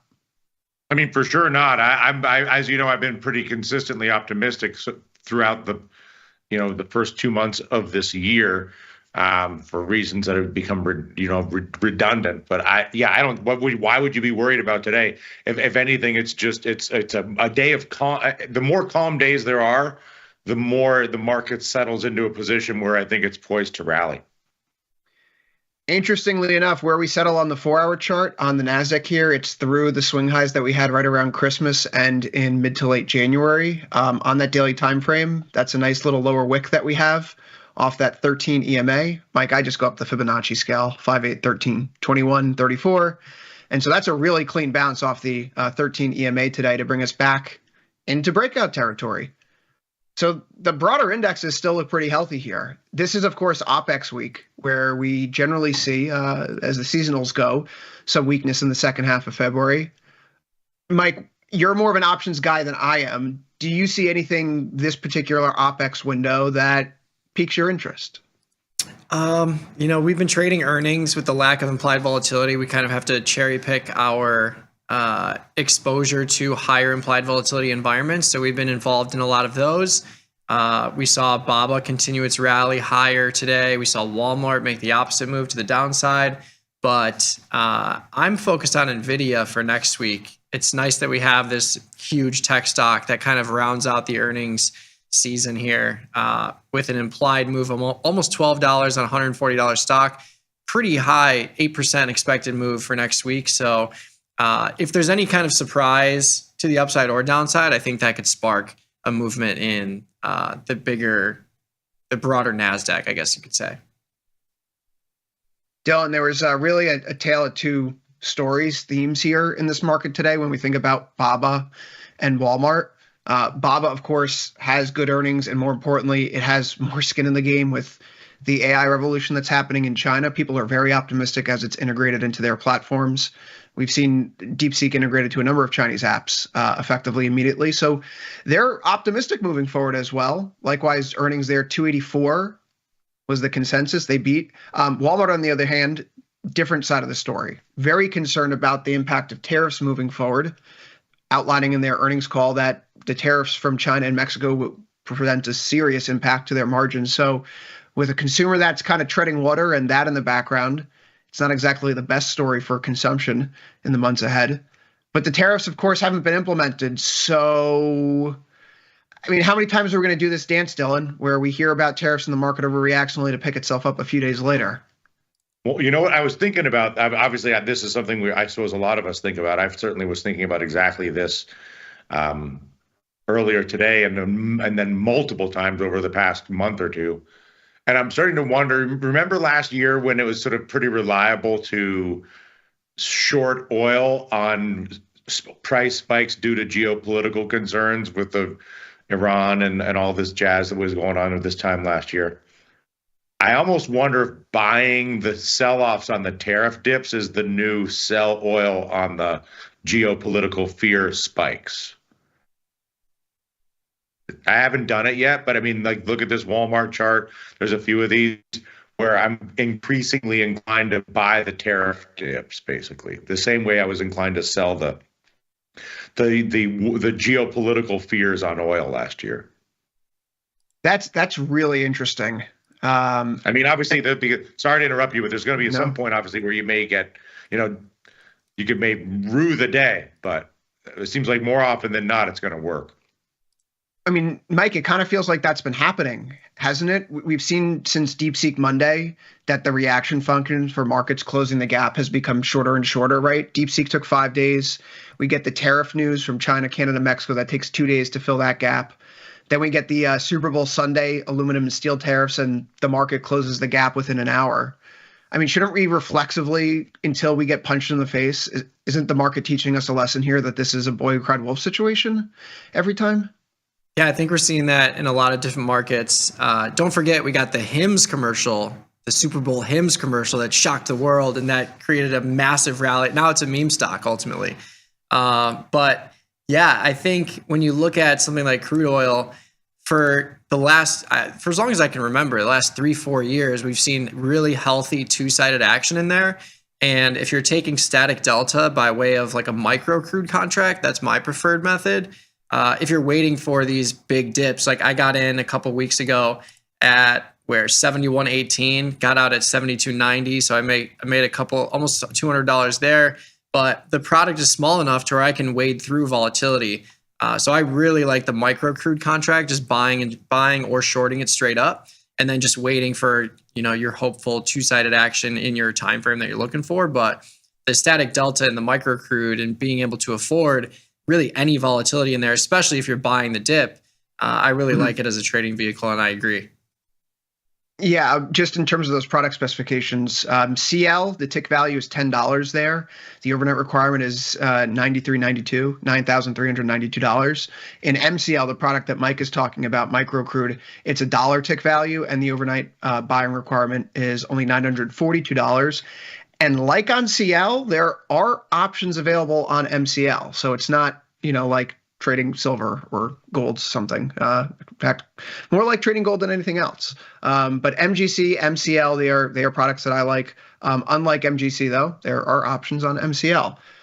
I don't have a particularly strong bend on energy right now. Up until yesterday, I was long natural gas. And yesterday I stepped out of it only because I had the trade improperly structured, where the short put spread was so well positioned that even on a 4% up day, I only made like $20. So I had to get out of the short put spread. And I'm looking to re-enter at some point, maybe a little bit of a deeper pullback closer to 370 or so. I don't know if we're going to get there. But oil's been very difficult for me to trade personally because I just don't see the vol in it right now. And we're in the middle of that 52-week trading range. And the geopolitics, Dylan, they're basically a non-factor right now in terms of producing an environment where we could fade those kind of spikes. Exactly. Yeah. Which is why the tariffs were sort of catching my eye, because I was like, well, there's no more geopolitical fears, but we are getting these tariff blowouts from time to time. Yeah, and I think if you look at the price action today and how the market unfolded around these comments, we kind of see that here. Yesterday, Palantir's hit really hard when we get this announcement that the DoD's been ordered to give an 8% funding cut. And then another layer of that funding cut is it's going to be 8% this year on top of an 8% next year, and 8% the year after that, and the year after that, the year after that. So compounding that, you're looking, 35, 40% of the DoD's budget missing over the next 5 years. That's a pretty substantial part of U.S. spending, and government spending helps growth. But as the details come out this afternoon, what do we see? It's about reappropriating 8% of the DoD's budget. Okay, so Dylan, hear me out, right? It feels like, and I've tweeted this, what we've seen over the last few weeks in the administration is more or less swapping out Democratic elite for Republican elite in many ways. If we're just reapportioning and reappropriating the money, if they're reviewing the contracts they have and they're reviewing 8% of the budget per year, that could just mean that companies like Northrop or Lockheed Martin are losing contracts to names like Palantir, right? As they update and modernize the defense technology. A name like Anduril, unfortunately not publicly traded for this conversation, but a defense contractor like Anduril would be one of those names that probably gets some of the money of that 8% that's being reappropriated to modernize defense. So we unpack all this. Trump says today he wants a balanced budget. We talk about this on Futures Power Hour. The U.S. deficit just in this fiscal year since October 24 is $840 billion when we were looking midday today. All right. If that's the run rate since October, you're talking about an economy running a deficit, 1.6, 1.7, $1.8 trillion, depending upon how tax receipts come in. And so for Trump to say, I want a balanced budget, well, how big did the economy get last year? It grew by about $1.2 trillion, $1.25 trillion in actual nominal dollar terms. So if the government's going to stop spending $1.678 trillion and GDP grew by $1.25 trillion, that means we're actually in recession moving forward if you go right to a balanced budget. That would be awful. But then again, this afternoon, what happens? House Appropriations Bill continuing to make its way around Capitol Hill. More details coming out. $4.5 trillion of new debt still on the board over the next 10 years. There's no balanced budget coming down the pipeline. Those comments are driving markets crazy, but when the rubber meets the road and we're looking at what actual policy and legislation is being pushed through, it's not what's being discussed from the White House right now. So, Dylan, I hate to say this. I think we got to fade everything. I think we got to fade all of these tariffs, everything. The tariffs, the talk of the budget. If you did it today, you made a lot of money. No, I totally agree. I mean, it'd be interesting if you just sort of went pure, it's like the reverse Kramer, but it's like the reverse Trump, where whatever the Trump rhetoric is, whether it's, anyway, I agree with you, to be succinct.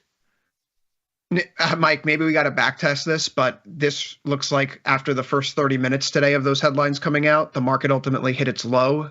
And if you got long 30 minutes after the headlines came out and stayed long the rest of the day, it would have been a great trade. I didn't take it. So it's not like I'm saying this out of my own, personal conviction to do what Dylan and I are discussing here. But in terms of how this news flow is impacting the market, it doesn't seem to be something that is having a lot of staying power in the short term. Yeah, and you've seen it time and time again. We are definitely in a kind of buy the dip market.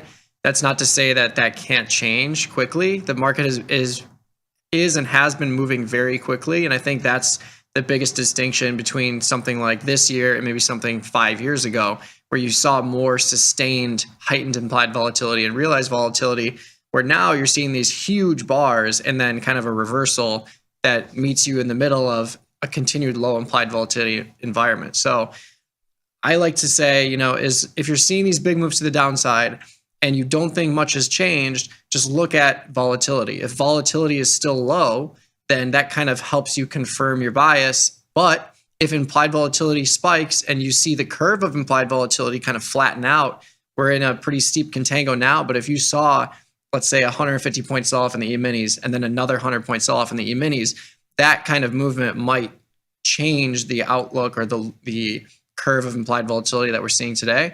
And if and when that happened, then I would maybe take a step back, size down a little bit, maybe throw on some more short delta, neutral delta positions. But I've been waiting and kind of taking these dips that we see and using them as opportunities to place small defined risk trades to the upside. I wonder what the chat thinks here. I mean, how are short-term traders reacting to some of these headlines?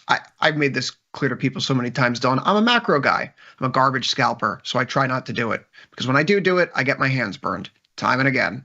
Just not how I operate, not how I operate well.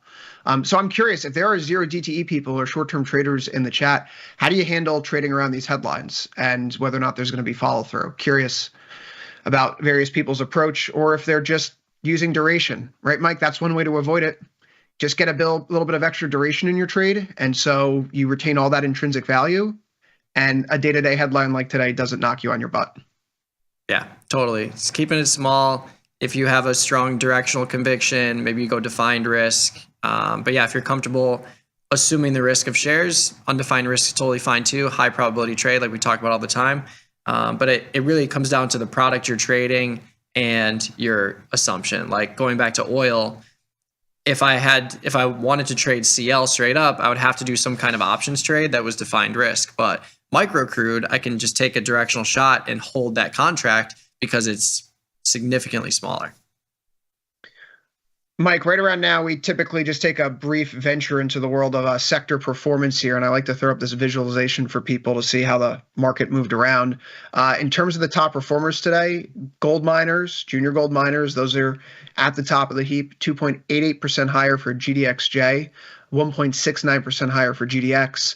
As we can see here in energy and in healthcare, those are also performing well. Energy's up 0.91 via XLE, healthcare up 0.56% via XLV.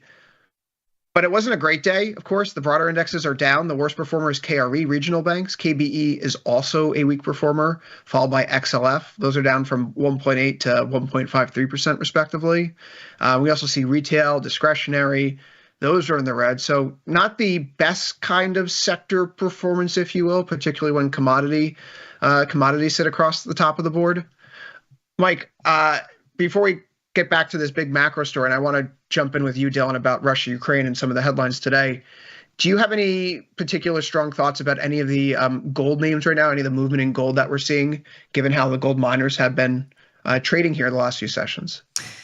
I mean, my only feeling is that I feel like I wish I was smart enough to get in there. I don't know.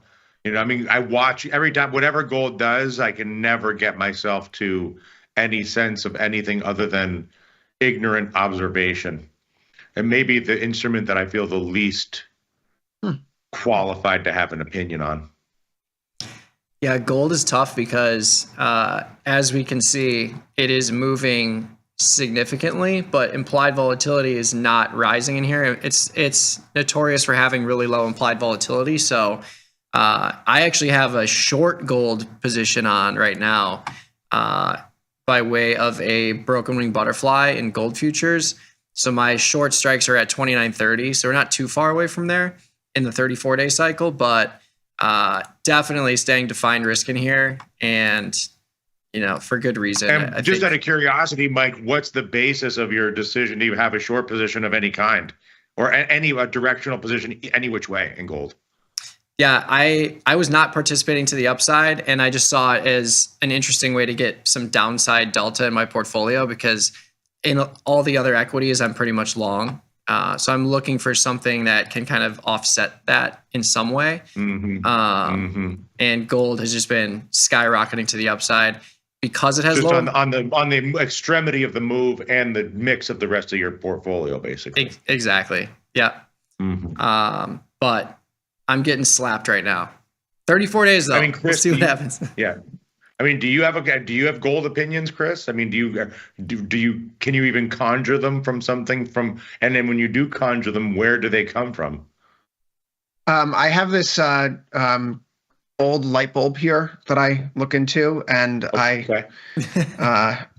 it reveals truths to you. You just trade what's in front of you. Yeah, exactly, right. and no, you know, for gold prices, right? We've gone back and forth about this, done with the central banks and reorganization. I know the stories, but you know, I think what Mike's talking about here, though, is perhaps the most prescient observation, because if our whole ethos is when gold's breaking out, you kind of want to see volatility rise. And on this 4-hour time frame, let's go to the daily, so it's a little bit better review. But we can see here that when we break out in January, gold vol starts to creep up from the 40s all the way up into the 60s, high 70s just a few days ago. But the past few sessions, as gold's been meandering around up here, gold vol's been coming off the board. Now, is that a similar situation to what happened here at the midpoint of December, where gold vol came off and ultimately it meant a base? Because if it means a basing effect, then this would just be a base before the next leg up. Or does it mean that the rally's run out of steam? I don't know. But I'm still leaning long deltas in here because this is a momentum trade as far as I'm concerned. And as a momentum monkey, right, I'm going to be as long as I can or short as I can be for the duration of the trend. And the trend here, going back to early January, this little 513 envelope in the EMAs, when the market's dipped into there, it's been a great buying opportunity. And we haven't seen that characteristic of this market uptrend broken yet. So I'm strapped in still, 29.50, 3,000 call spread. We've been chipping these up over the course of the past few weeks, 2850, 2900, 2950, 3000, ever since the breakout began. And it's been a trade we've been working with for the better part of the last year, as you know, Dylan. So there will be times when we're wrong, right? The transition into the long trade at the end of October, that was a bad one. We skipped it in December. We re-entered in January. We re-entered in February. And I think really that's how you got to play this, right? As long as the chain of trades in a momentum setup keeps working, place them. And if one breaks and doesn't work, take a step back for that cycle until you get the setup that affords you the next leg higher like we did in January, and then re-engage with the uptrend. Or vice versa if it's a downtrend. So I'm strapped in right now. We did hit a new all-time high today. And as you know from my equity commentary, I don't think that all-time highs are a bearish signal personally. As I would say to Ilya if you were here talking about the NASDAQ. Yeah, I think it's cheap shots. I think it's a good point, especially with the splits we've seen in some of these stocks. Like I'm expecting Netflix to split, Costco to split, and over time I think the post-split prices will continue up. Like you have to reach an all-time high to continue higher at some point. So I agree with you. It doesn't necessarily mean that it's a bearish signal. Getting some answers in the YouTube chat from your 1 day, 0 day question. A lot of people just doing put spreads in ES or SPX, doing the Jiajun trade, which is put spread at 11 a.m. or 10 a.m. Central. Some people seeing double and triple bottoms, which gave them more confidence paired with low IV. So kind of this stuff we're talking about. Yeah, and I think that's what Tony says about reading the tape in front of you. And Nick pointed this out today, middle of the day on Futures Power Hour. You saw that prices collapse, but like fixed futures are up 15 cents, 10 cents. That's kind of inconsistent behavior. And it is an OPEX week. So, do you want to read too much in it? Is it a market that's being pushed around by headlines? Sure. So good on the people that take advantage of it, right? I mean, I can see in hindsight, 1, 2 higher lows or break the downtrend. We get our acceleration right around 2 p.m. Good to go the rest of the day. But I'm not, the last few times I've tried to scalp, I was directionally correct, but not ultimately to the right price level. And so wasn't a winner. Just can't do it. Dylan, so we have gold. You've been a silver connoisseur, our resident Hunt brother who helps corner the market. We now find a 1.2% gain today. And after several attempts and not quite being able to punch through the high we had in December, today we do on a closing basis. So this is our highest close in silver prices since October 30th, believe it or not. It's finally starting to make a move to the upside here. And there's only a 26.8 IVR, which, we like vol going up as we break out, but it also means getting some upside out of the money call exposure could be a little bit not as expensive as it may be otherwise in, say, gold. You have traded silver successfully in the past. You say gold confounds you. Silver, for some reason, makes a hell of a lot more sense to me. I think because it has some practical, there's some industrial relevance to the metal. It's not just the same way I have no opinion on Bitcoin because it's just a meaningless speculative instrument, worthless and pointless. Basically that's what gold and Bitcoin to me are the same thing. They may all go to 10 billion or they may go to zero, who knows? And whatever they do is a function of nothing other than the animal spirits of a crowd of people, whereas silver has some industrial application and also I think is more tied to just broader inflation fears and economic activity. Like there are things that at least, intellectually that I can resolve, that I can make peace with to arrive at a point of view that says, okay, yeah, I'd love to own some silver. And so, I love the idea of getting some silver calls, especially when you get the sort of, I know nothing from the technicals other than what I learned on this TV show here, but, to the degree to which you like the technical behavior, I like the overall movement, and I like the inflation and industrial and economic factors. And I also think that when gold is doing what it's doing, that doesn't hurt silver. So I like the silver out of the money call. Yeah, some of these, I'm still riding the call spread that we have in SIK5, but given where we are, It's feeling like we need to roll this out a little bit. There's still 34 days to expiration on the long 33, short 33 and a half. But given the fact that this market is beginning to show signs of breaking out, maybe going out to 36, 37 and rolling forward some of this becomes the right way to approach the market moving forward. I'm not there yet, Dylan, but we're heading into the end of the week, and at this, this juncture, do I want to go into a weekend again where we've seen these markets have this potential, gap risk? The duration will ultimately be my friend, and if we're making a trek towards 36, that's consistent with my view that we would be going back to the highs from October, technically speaking. Gold and silver have been doing well this year. They've been outperforming the broader market, regardless of the headlines. You got to stick with your workhorses, don't you? Yes. So got to keep the heavy lifting going. Gold and silver are saving me today. I'll tell you that. Too exposed to stocks. All right, Mike, let's move off of this. So we talk about the sectors here broadly speaking. I couldn't help but notice the banks are the ones that are really taking it on the chin. Is this just a function of the fact that this is the leadership group this year and people are taking profits and rotating as we get to OPEX? Or should we be looking short deltas in banks? Well, similar to my short gold position, I placed a bullish JP Morgan position today. Just kind of in line with the idea. It's the same idea. There's nothing different with the markets going down, vol's not moving. What's the biggest mover? It's the banks. What bank would I put my money on if I were to choose one? JP Morgan. But still, defined risk. This is another low IV product. JP Morgan, even into the sell-off today, still only has 25% implied volatility, and that's in the April earnings cycle.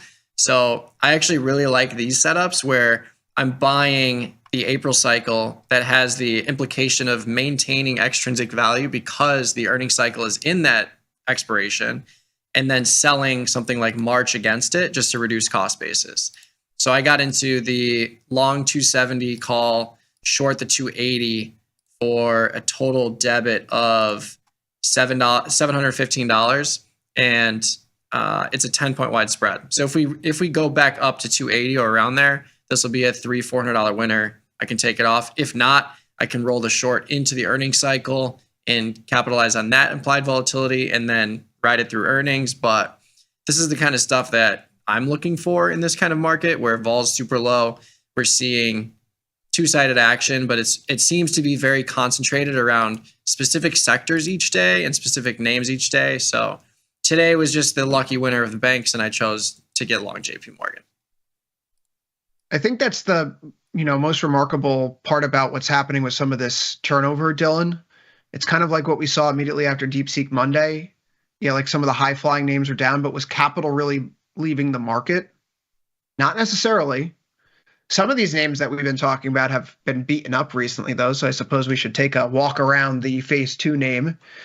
Meta here has had a rough 3-day stretch. Palantir, of course, has had a rough 3-day stretch, although note that it does turn right off of that 1-month moving average today, and from where it opened, it closes higher than where it opened. Talk about those DoD budget cuts and what they really mean.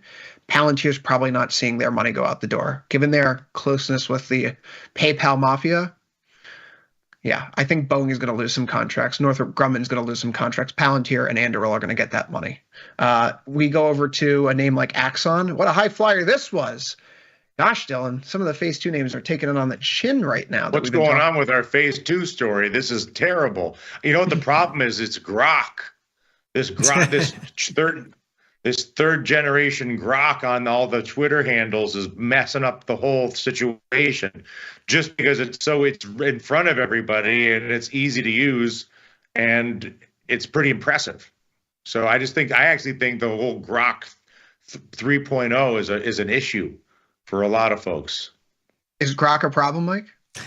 I actually read an interesting tweet related to Grok today, and Grok basically said that SoFi should be a $30 stock based on its competitors and a number of different things. And I was like, okay, this thing can actually think pretty substantially on its own, but we'll see if that's correct or not. But yeah, I mean,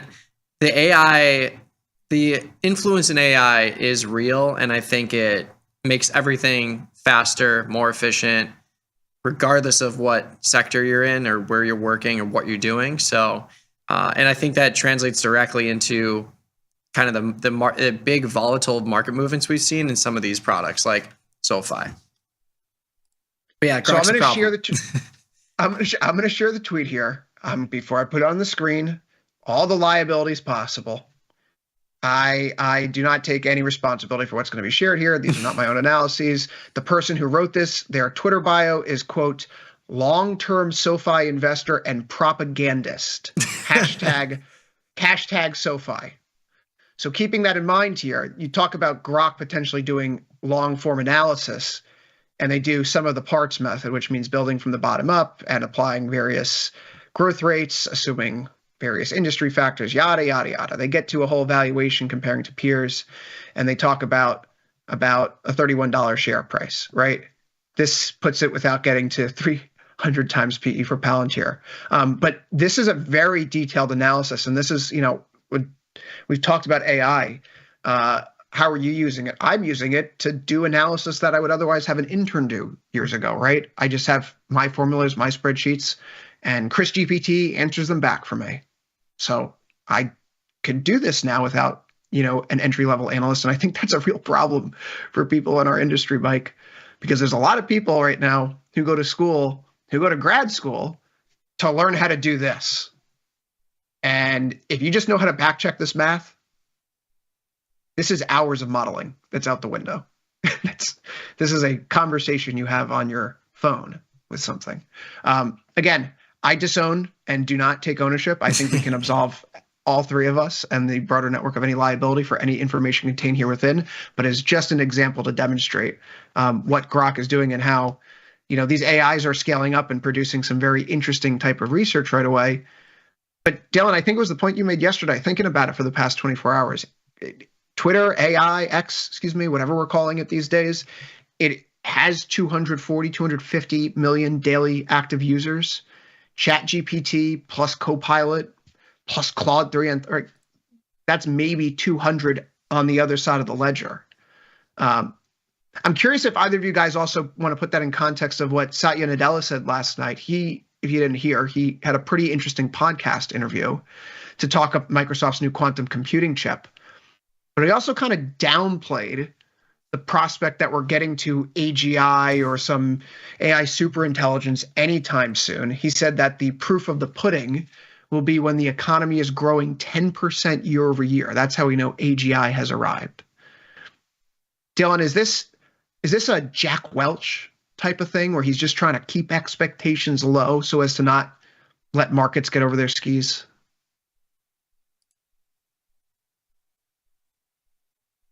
Maybe. How can you possibly know?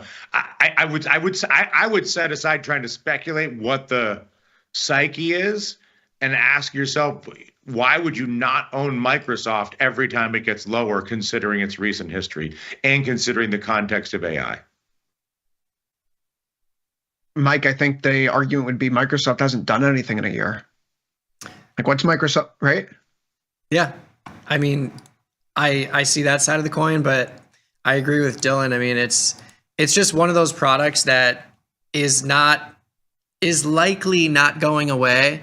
And like, when was the last time you had the ability to get in at these levels aside from early 2025? But like before that, I mean, and really another way to look at it is, okay, we saw it skyrocket from 400 to 460 in a matter of weeks. Why would we not? How could we not see that again? Not necessarily in a 30-day time frame or a 60-day time frame or a 90-day time frame, but the more time you give yourself to play out your assumption, especially in a product like Microsoft, I bought the dip in Microsoft, as you might imagine. I'm like the buy the dip king here, but I also got spanked on the 460 call for earnings when it tanked. So there's no risk-free money, but I'm looking at these products and I'm saying to myself, this is a product that's likely not going anywhere, and it's back at the lows that we saw in the earlier this year. So I'm dabbling for sure. And Nvidia too. It's like When you look at Nvidia, you had the knee-jerk reaction with the DeepSeek announcement, and that was completely reversed almost exactly. How many green days in a row? 1, 2, 3, 4, 5, almost 10 green days in a row. And now we have earnings next week. You know, if they post a big number, could you see this go back to all-time highs? I think you could. NVIDIA's turnaround has been remarkable. I'm kicking myself here. Not entirely, because the trade that I had on was the 155-160 call spread, and I was on the other side of the decay curve, so I didn't think, and it was before earnings, so getting back up to there before earnings, I didn't think was going to work out, so I had to take it off. I still have some SMH long delta exposure myself. I don't know. Technically, I don't know what you would call this setup, but my goodness, does it look bullish? Right? We have our breakout here to new highs. We consolidate for a few months. We break out into new highs. We consolidate for a little bit. Sure, there's a bit of a breakdown, but a breakdown that doesn't clear out prior swing lows that we have right around the Fed meeting in September. We rally back up into the prior consolidation. Now we're trying to get through the downtrend that's defined this year so far. A punch through 145 covering up into the 150s is very possible. And it just, you know, the takeaway from what Satya Nadella said yesterday too was not just that we may not get to AGI, was that the demand for compute is scaling exponentially right now. Now, whether or not AI is leading to anything other than companies spending money on each other's AI-related services is a different question. But as these AIs are getting more complex and they have their own agentic abilities where they can spawn their own AIs to produce tasks, and those AIs can produce AIs, you need a lot of scale, because it's not just me or you or Dylan or Mike who's using the AIs in that fashion. That's everyone. Every time they use ChatGPT or a DeepSeek or what have you, they're requiring compute and they're requiring inference. That's ultimately where the scale is needed for these GPUs. The training itself is not the big deal. It's the actual inference and scaling the inference. So Satya Nadella said yesterday in this podcast, yeah, actually, we see the need to continue the CAPEX. When he says he's good for his $80 billion, it's not that they're not going to spend it. They're going to spend $80 billion this year. And then next year, it's going to be $85 or $90 billion. And the year after that, it's going to be 95 or $100 billion. And they're still planning to get up to about $110 or $120 billion in CAPEX related to this story over the next few years. So whether or not it helps something, you know, he says we'll get there, 10% GDP growth, fine, but the money's still coming in the door. And for NVIDIA, you know, one has to think, Dylan, your point has been that DeepSeek tells us this can be done a little bit more cheaply, which means that if you want to try your hand at building an LLM, you can try to crack this code by not having to buy 100,000 GPUs like Elon Musk did, right? You actually have opened up a segment of demand, perhaps for smaller companies and innovators that don't have as deep of pockets as a Microsoft or an OpenAI. But don't you think Tony made a great point yesterday, which is that at the end of the day, it is accessibility and distribution. That basically AI at some level of performance, we'll call it, you know, level 1 or class A, whatever the top category of AI functionality is, that anything in that first category is more or less equivalent, and that by virtue of its equivalence, it's the most accessible and the easiest user interface and the most accessible AI will be the winner, which I think is why people are somewhat perplexed by someone like Apple, who in theory should be able to have a super AI on every iPhone in the world. And I think it's why Musk is in a really good position at the moment by having Grok at the center of the Twitter platform. And I also think Microsoft is in a good position because of their ability to widely distribute GPT. I just wonder the degree to which that obsessing over the function of the AI is less relevant than assuming that all top-level AI will be similar and that distribution is destiny, which is why someone like DeepSeek becomes irrelevant because their distribution is virtually non-existent. What do you use the most, Mike? Do you use any of these chat bots frequently? I use Dr. Data's tastylive AI tool that he made for us every single day, which for a little behind the scenes, it basically transcripts the shows that we're doing day to day. It scans through them, gives us headline ideas, description ideas, and it, like we've said, it makes it very easy to create a nice, succinct description or title. So I use that every single day. Shout out Dr. Data. Other things, ChatGPT. One of my friends, I was actually surprised by this. One of my friends, I was talking about making dinner, and he's like, "Oh, I use ChatGPT for recipes all the time." And I kind of laughed. I'm like, "Oh yeah," I'm like, "Are you kidding me?" But when you think about it, instead of scanning through the internet and trying to find the perfect, Pinterest post or whatever the other sites are, you can just ask an AI bot and it'll do it for you.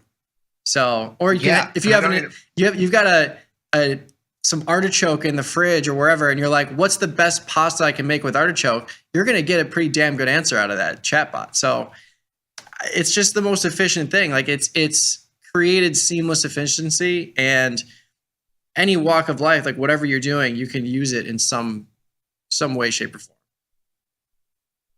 Yeah, so I definitely use it with cooking for sure. Last year, my mom was like, "Oh, have you been using AI?"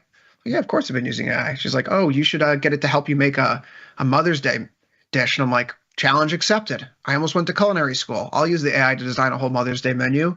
So my wife's family is part Japanese. I'm Italian. So one of the dishes was like a Japanese miso garlic scampi, right? And like, it was delicious. And this AI came up with it. Like, I would never have thought to do that kind of fusion for a dish in my entire life. Seems sacrosanct as an Italian, Dylan, but it was quite delicious overall. But yeah, I mean, I use it all the time for everything. It's completely displaced my Google use. I don't think I've used Google in like the past 3 months at this point, maybe longer. And for the recipe stuff, like, I just hate having to read those people's stories. It sounds so cool. That is true. But like, I don't need 800 words on how you picked fresh berries and like you remember the scent of lavender in your grandmother's kitchen. Just show me how many cups of flour I need. Yeah. Please and thank you. Right. That's probably my worst opinion I have in my head right now about anything. But I can't help but think that there's something we need to discuss, Dylan, about what's going on in the Euro, because this weekend we do have those European elections, Germany going to the polls. We could be waking up on the futures market open on Sunday night, with a very different set of leadership in Europe's largest economy. Is the market underpricing Euro risk here and the implications of what an AfD victory would mean for the Russia-Ukraine war?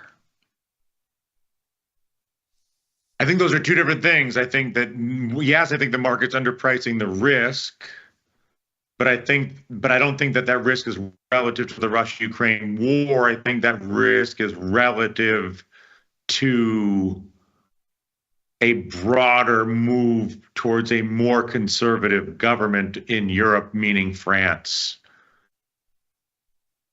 specifically. So it'll be more that both France and Germany are about to go full, deeply conservative, and that the market is underpricing that risk. I mean, I guess what you're suggesting, that a conservative German government adds to the Russian-U.S. alliance to end the war. I mean, the thing with the war is I don't think Zelensky is going to give it up. I think Zelensky is going to try to get a nuclear weapon. That's what I think he's going to do. Now that Zelensky has basically realized that he's at war with the United States and Russia in his mind. So that Russia's new ally is America. Russia and America are now the opponent for Ukraine. And I believe that the risk right now is Zelensky shopping for a nuclear weapon, which I don't think is relevant to the German elections. I just think that the German elections are relevant to Germany and France. So then is there a trade there in European equities heading into next week? I mean, we do have a day to place trades here. European equities just moved up to a fresh high. They've come off a little bit. Is this a top that we should be fading? Yes. Why? Because the reaction to a conservative government victory in Germany and in France will be perceived to be increasingly negative for global integration of Europe into economic activity. That Europe's basically it would mean that Europe's going to be increasingly isolated with less and less economic access.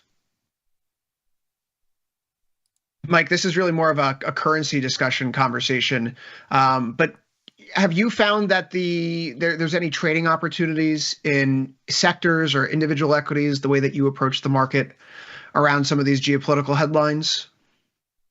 It's always interesting. I feel like it kind of falls under the same umbrella that we've been talking about, where you see a news headline, the market reacts, the market retraces that reaction a couple of hours later. But if you're looking to get specific into some of these currencies, I mean, when you look at the euro, it's bouncing off of recent lows in 2025. Japanese yen, same thing. But a lot of these are tied, these are all tied to the US dollar as well. So I think you can take both sides of the coin either way. But these, just like gold, low implied volatility product, the currencies are super low implied volatility products, and you're seeing some pretty substantial sizes of these bars. So if you're looking to place trades in here, you're getting the realized volatility, and you can get into options trades in a very cheap way relative to the notional risk of the product. So it's definitely been a trader's haven to the upside and downside, just simply because these products are moving in a pretty substantial way. The currency markets have seen higher IVRs than what we're typically used to. It's only a 39.5 in the yen right now. For the euro, 59.5. The Canadian dollar, 57.3. Over on our British pound, we're looking at 25.4, and the Aussie up at 49.6. But I think if we're talking about a substantial turn for things, if we're thinking about China being a significant story, Dylan, our good friend and usual host, Ilya, has been pointing out in recent weeks that while Chinese stocks were rallying, you weren't seeing that kind of confirmation in those China-sensitive assets elsewhere. I think we're going to have to, put that theory to the test and ask him about it next week, because we now have an Australian dollar that is sitting at its yearly high. We have Chinese equities that are in a bull market. We've seen earnings results from Baba today, which were very good. Chinese internet stocks in particular, and those AI names, have been on an absolute tear from the January lows. The best trade that I've missed this year, I should supposed to say the worst trade I've missed this year, because Chinese stocks have been on fire, and I haven't had the direct exposure that I would like. And even copper. Copper has had a pretty darn good run here this year. It was starting the year right around $4 a pound. Now we're up at $4.61. And we have a nice little turn here today at an area where we've been eyeballing it. Should be a turning point. So, Dylan, I think that when we look to the currency market, if we can get, if there's a European election result that for some reason doesn't cause the market to pull its hair out, the broader dollar looks kind of like crud right now, regardless of the tariff talk. This looks like it's rolling over on our charts. It's a new yearly low for the US dollar today, 106.37 in DXY. And a weaker dollar and the potential for lower yields. That's part of the reason why I'm staying long gold and silver. It all kind of fits together as a neat little puzzle right now in my head. Would you openly short the dollar?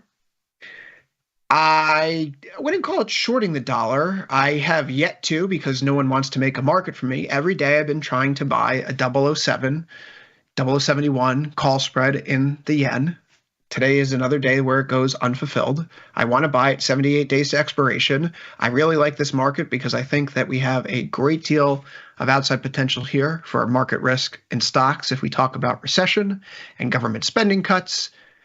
And also, if the trade war with China doesn't spiral out of control, then you probably see a Japanese yen that can strengthen against its peers because the yuan isn't being used as a weapon to offset the tariffs. So I'm looking at this. It's about a 5-to-1 payout, not quite. 22% probability of profit, 78 days to expiration. Wouldn't mind keeping it in my pocket there. That's really about it, though, because I don't like, I can't tell myself in good faith to get long the British pound, given what we're seeing over there. Broadly speaking about the economy, it's been a little bit better than expected, but stagflation, very much a real risk. And then Canada, I don't know. Are they the 51st state after tonight? Is that the deal for tonight's hockey game? Depends who wins. Depends who wins. Mike, I guess the play there is like, what's the deepest out of the money puts we can buy in the Canadian dollar? Because if they are becoming a state, then I guess they're not going to have their own currency anymore, right? So this will get zeroed out. Yeah, it's going to be an amazing game. I was at a hockey bar for the last game, and the entire place was electric, as you might imagine. Just the fights and then the scoring. It was just pure magic. But yeah, I guess we'll see what happens tonight, huh? Dylan, you could probably speak better to this than I could, and let's wax poetic on this for a second. This is probably the most important hockey game that we've had in 14 years, right? 2010 Olympics, we lose to Canada, silver medal. Our only 2 golds are 1960 and 1980. You're a Lake Placid boy. Speak to the importance of hockey in the great American tradition of hockey. I mean, I won't even attempt to speak to it, but I will advise that anybody who has even the slightest interest, go to YouTube and Google the movie Miracle and the phrase "not tonight."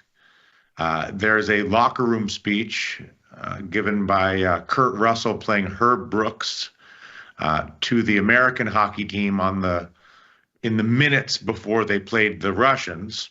Now, I mean, I think that because the 1980 game was so seminal, certainly for my generation and, whatever, a whole generation of Americans, I think it's preposterous to suggest that tonight's game is anything close to that. That was the peak of the Cold War between the USSR and USA and nukes and all of those bombs and whatever. Canada's our closest ally, despite the Trumpian rhetoric. And so this, at the end of the day, is like a neighborly rivalry, only made interesting because not only, but made interesting because of all the fights in the first few minutes of that first game. I think the more interesting thing here, rather than setting the stakes here or there, is huge compliment to the NHL for scrapping the All-Star game and doing a mid-season round-robin tournament compared to the abomination that the NBA has become, and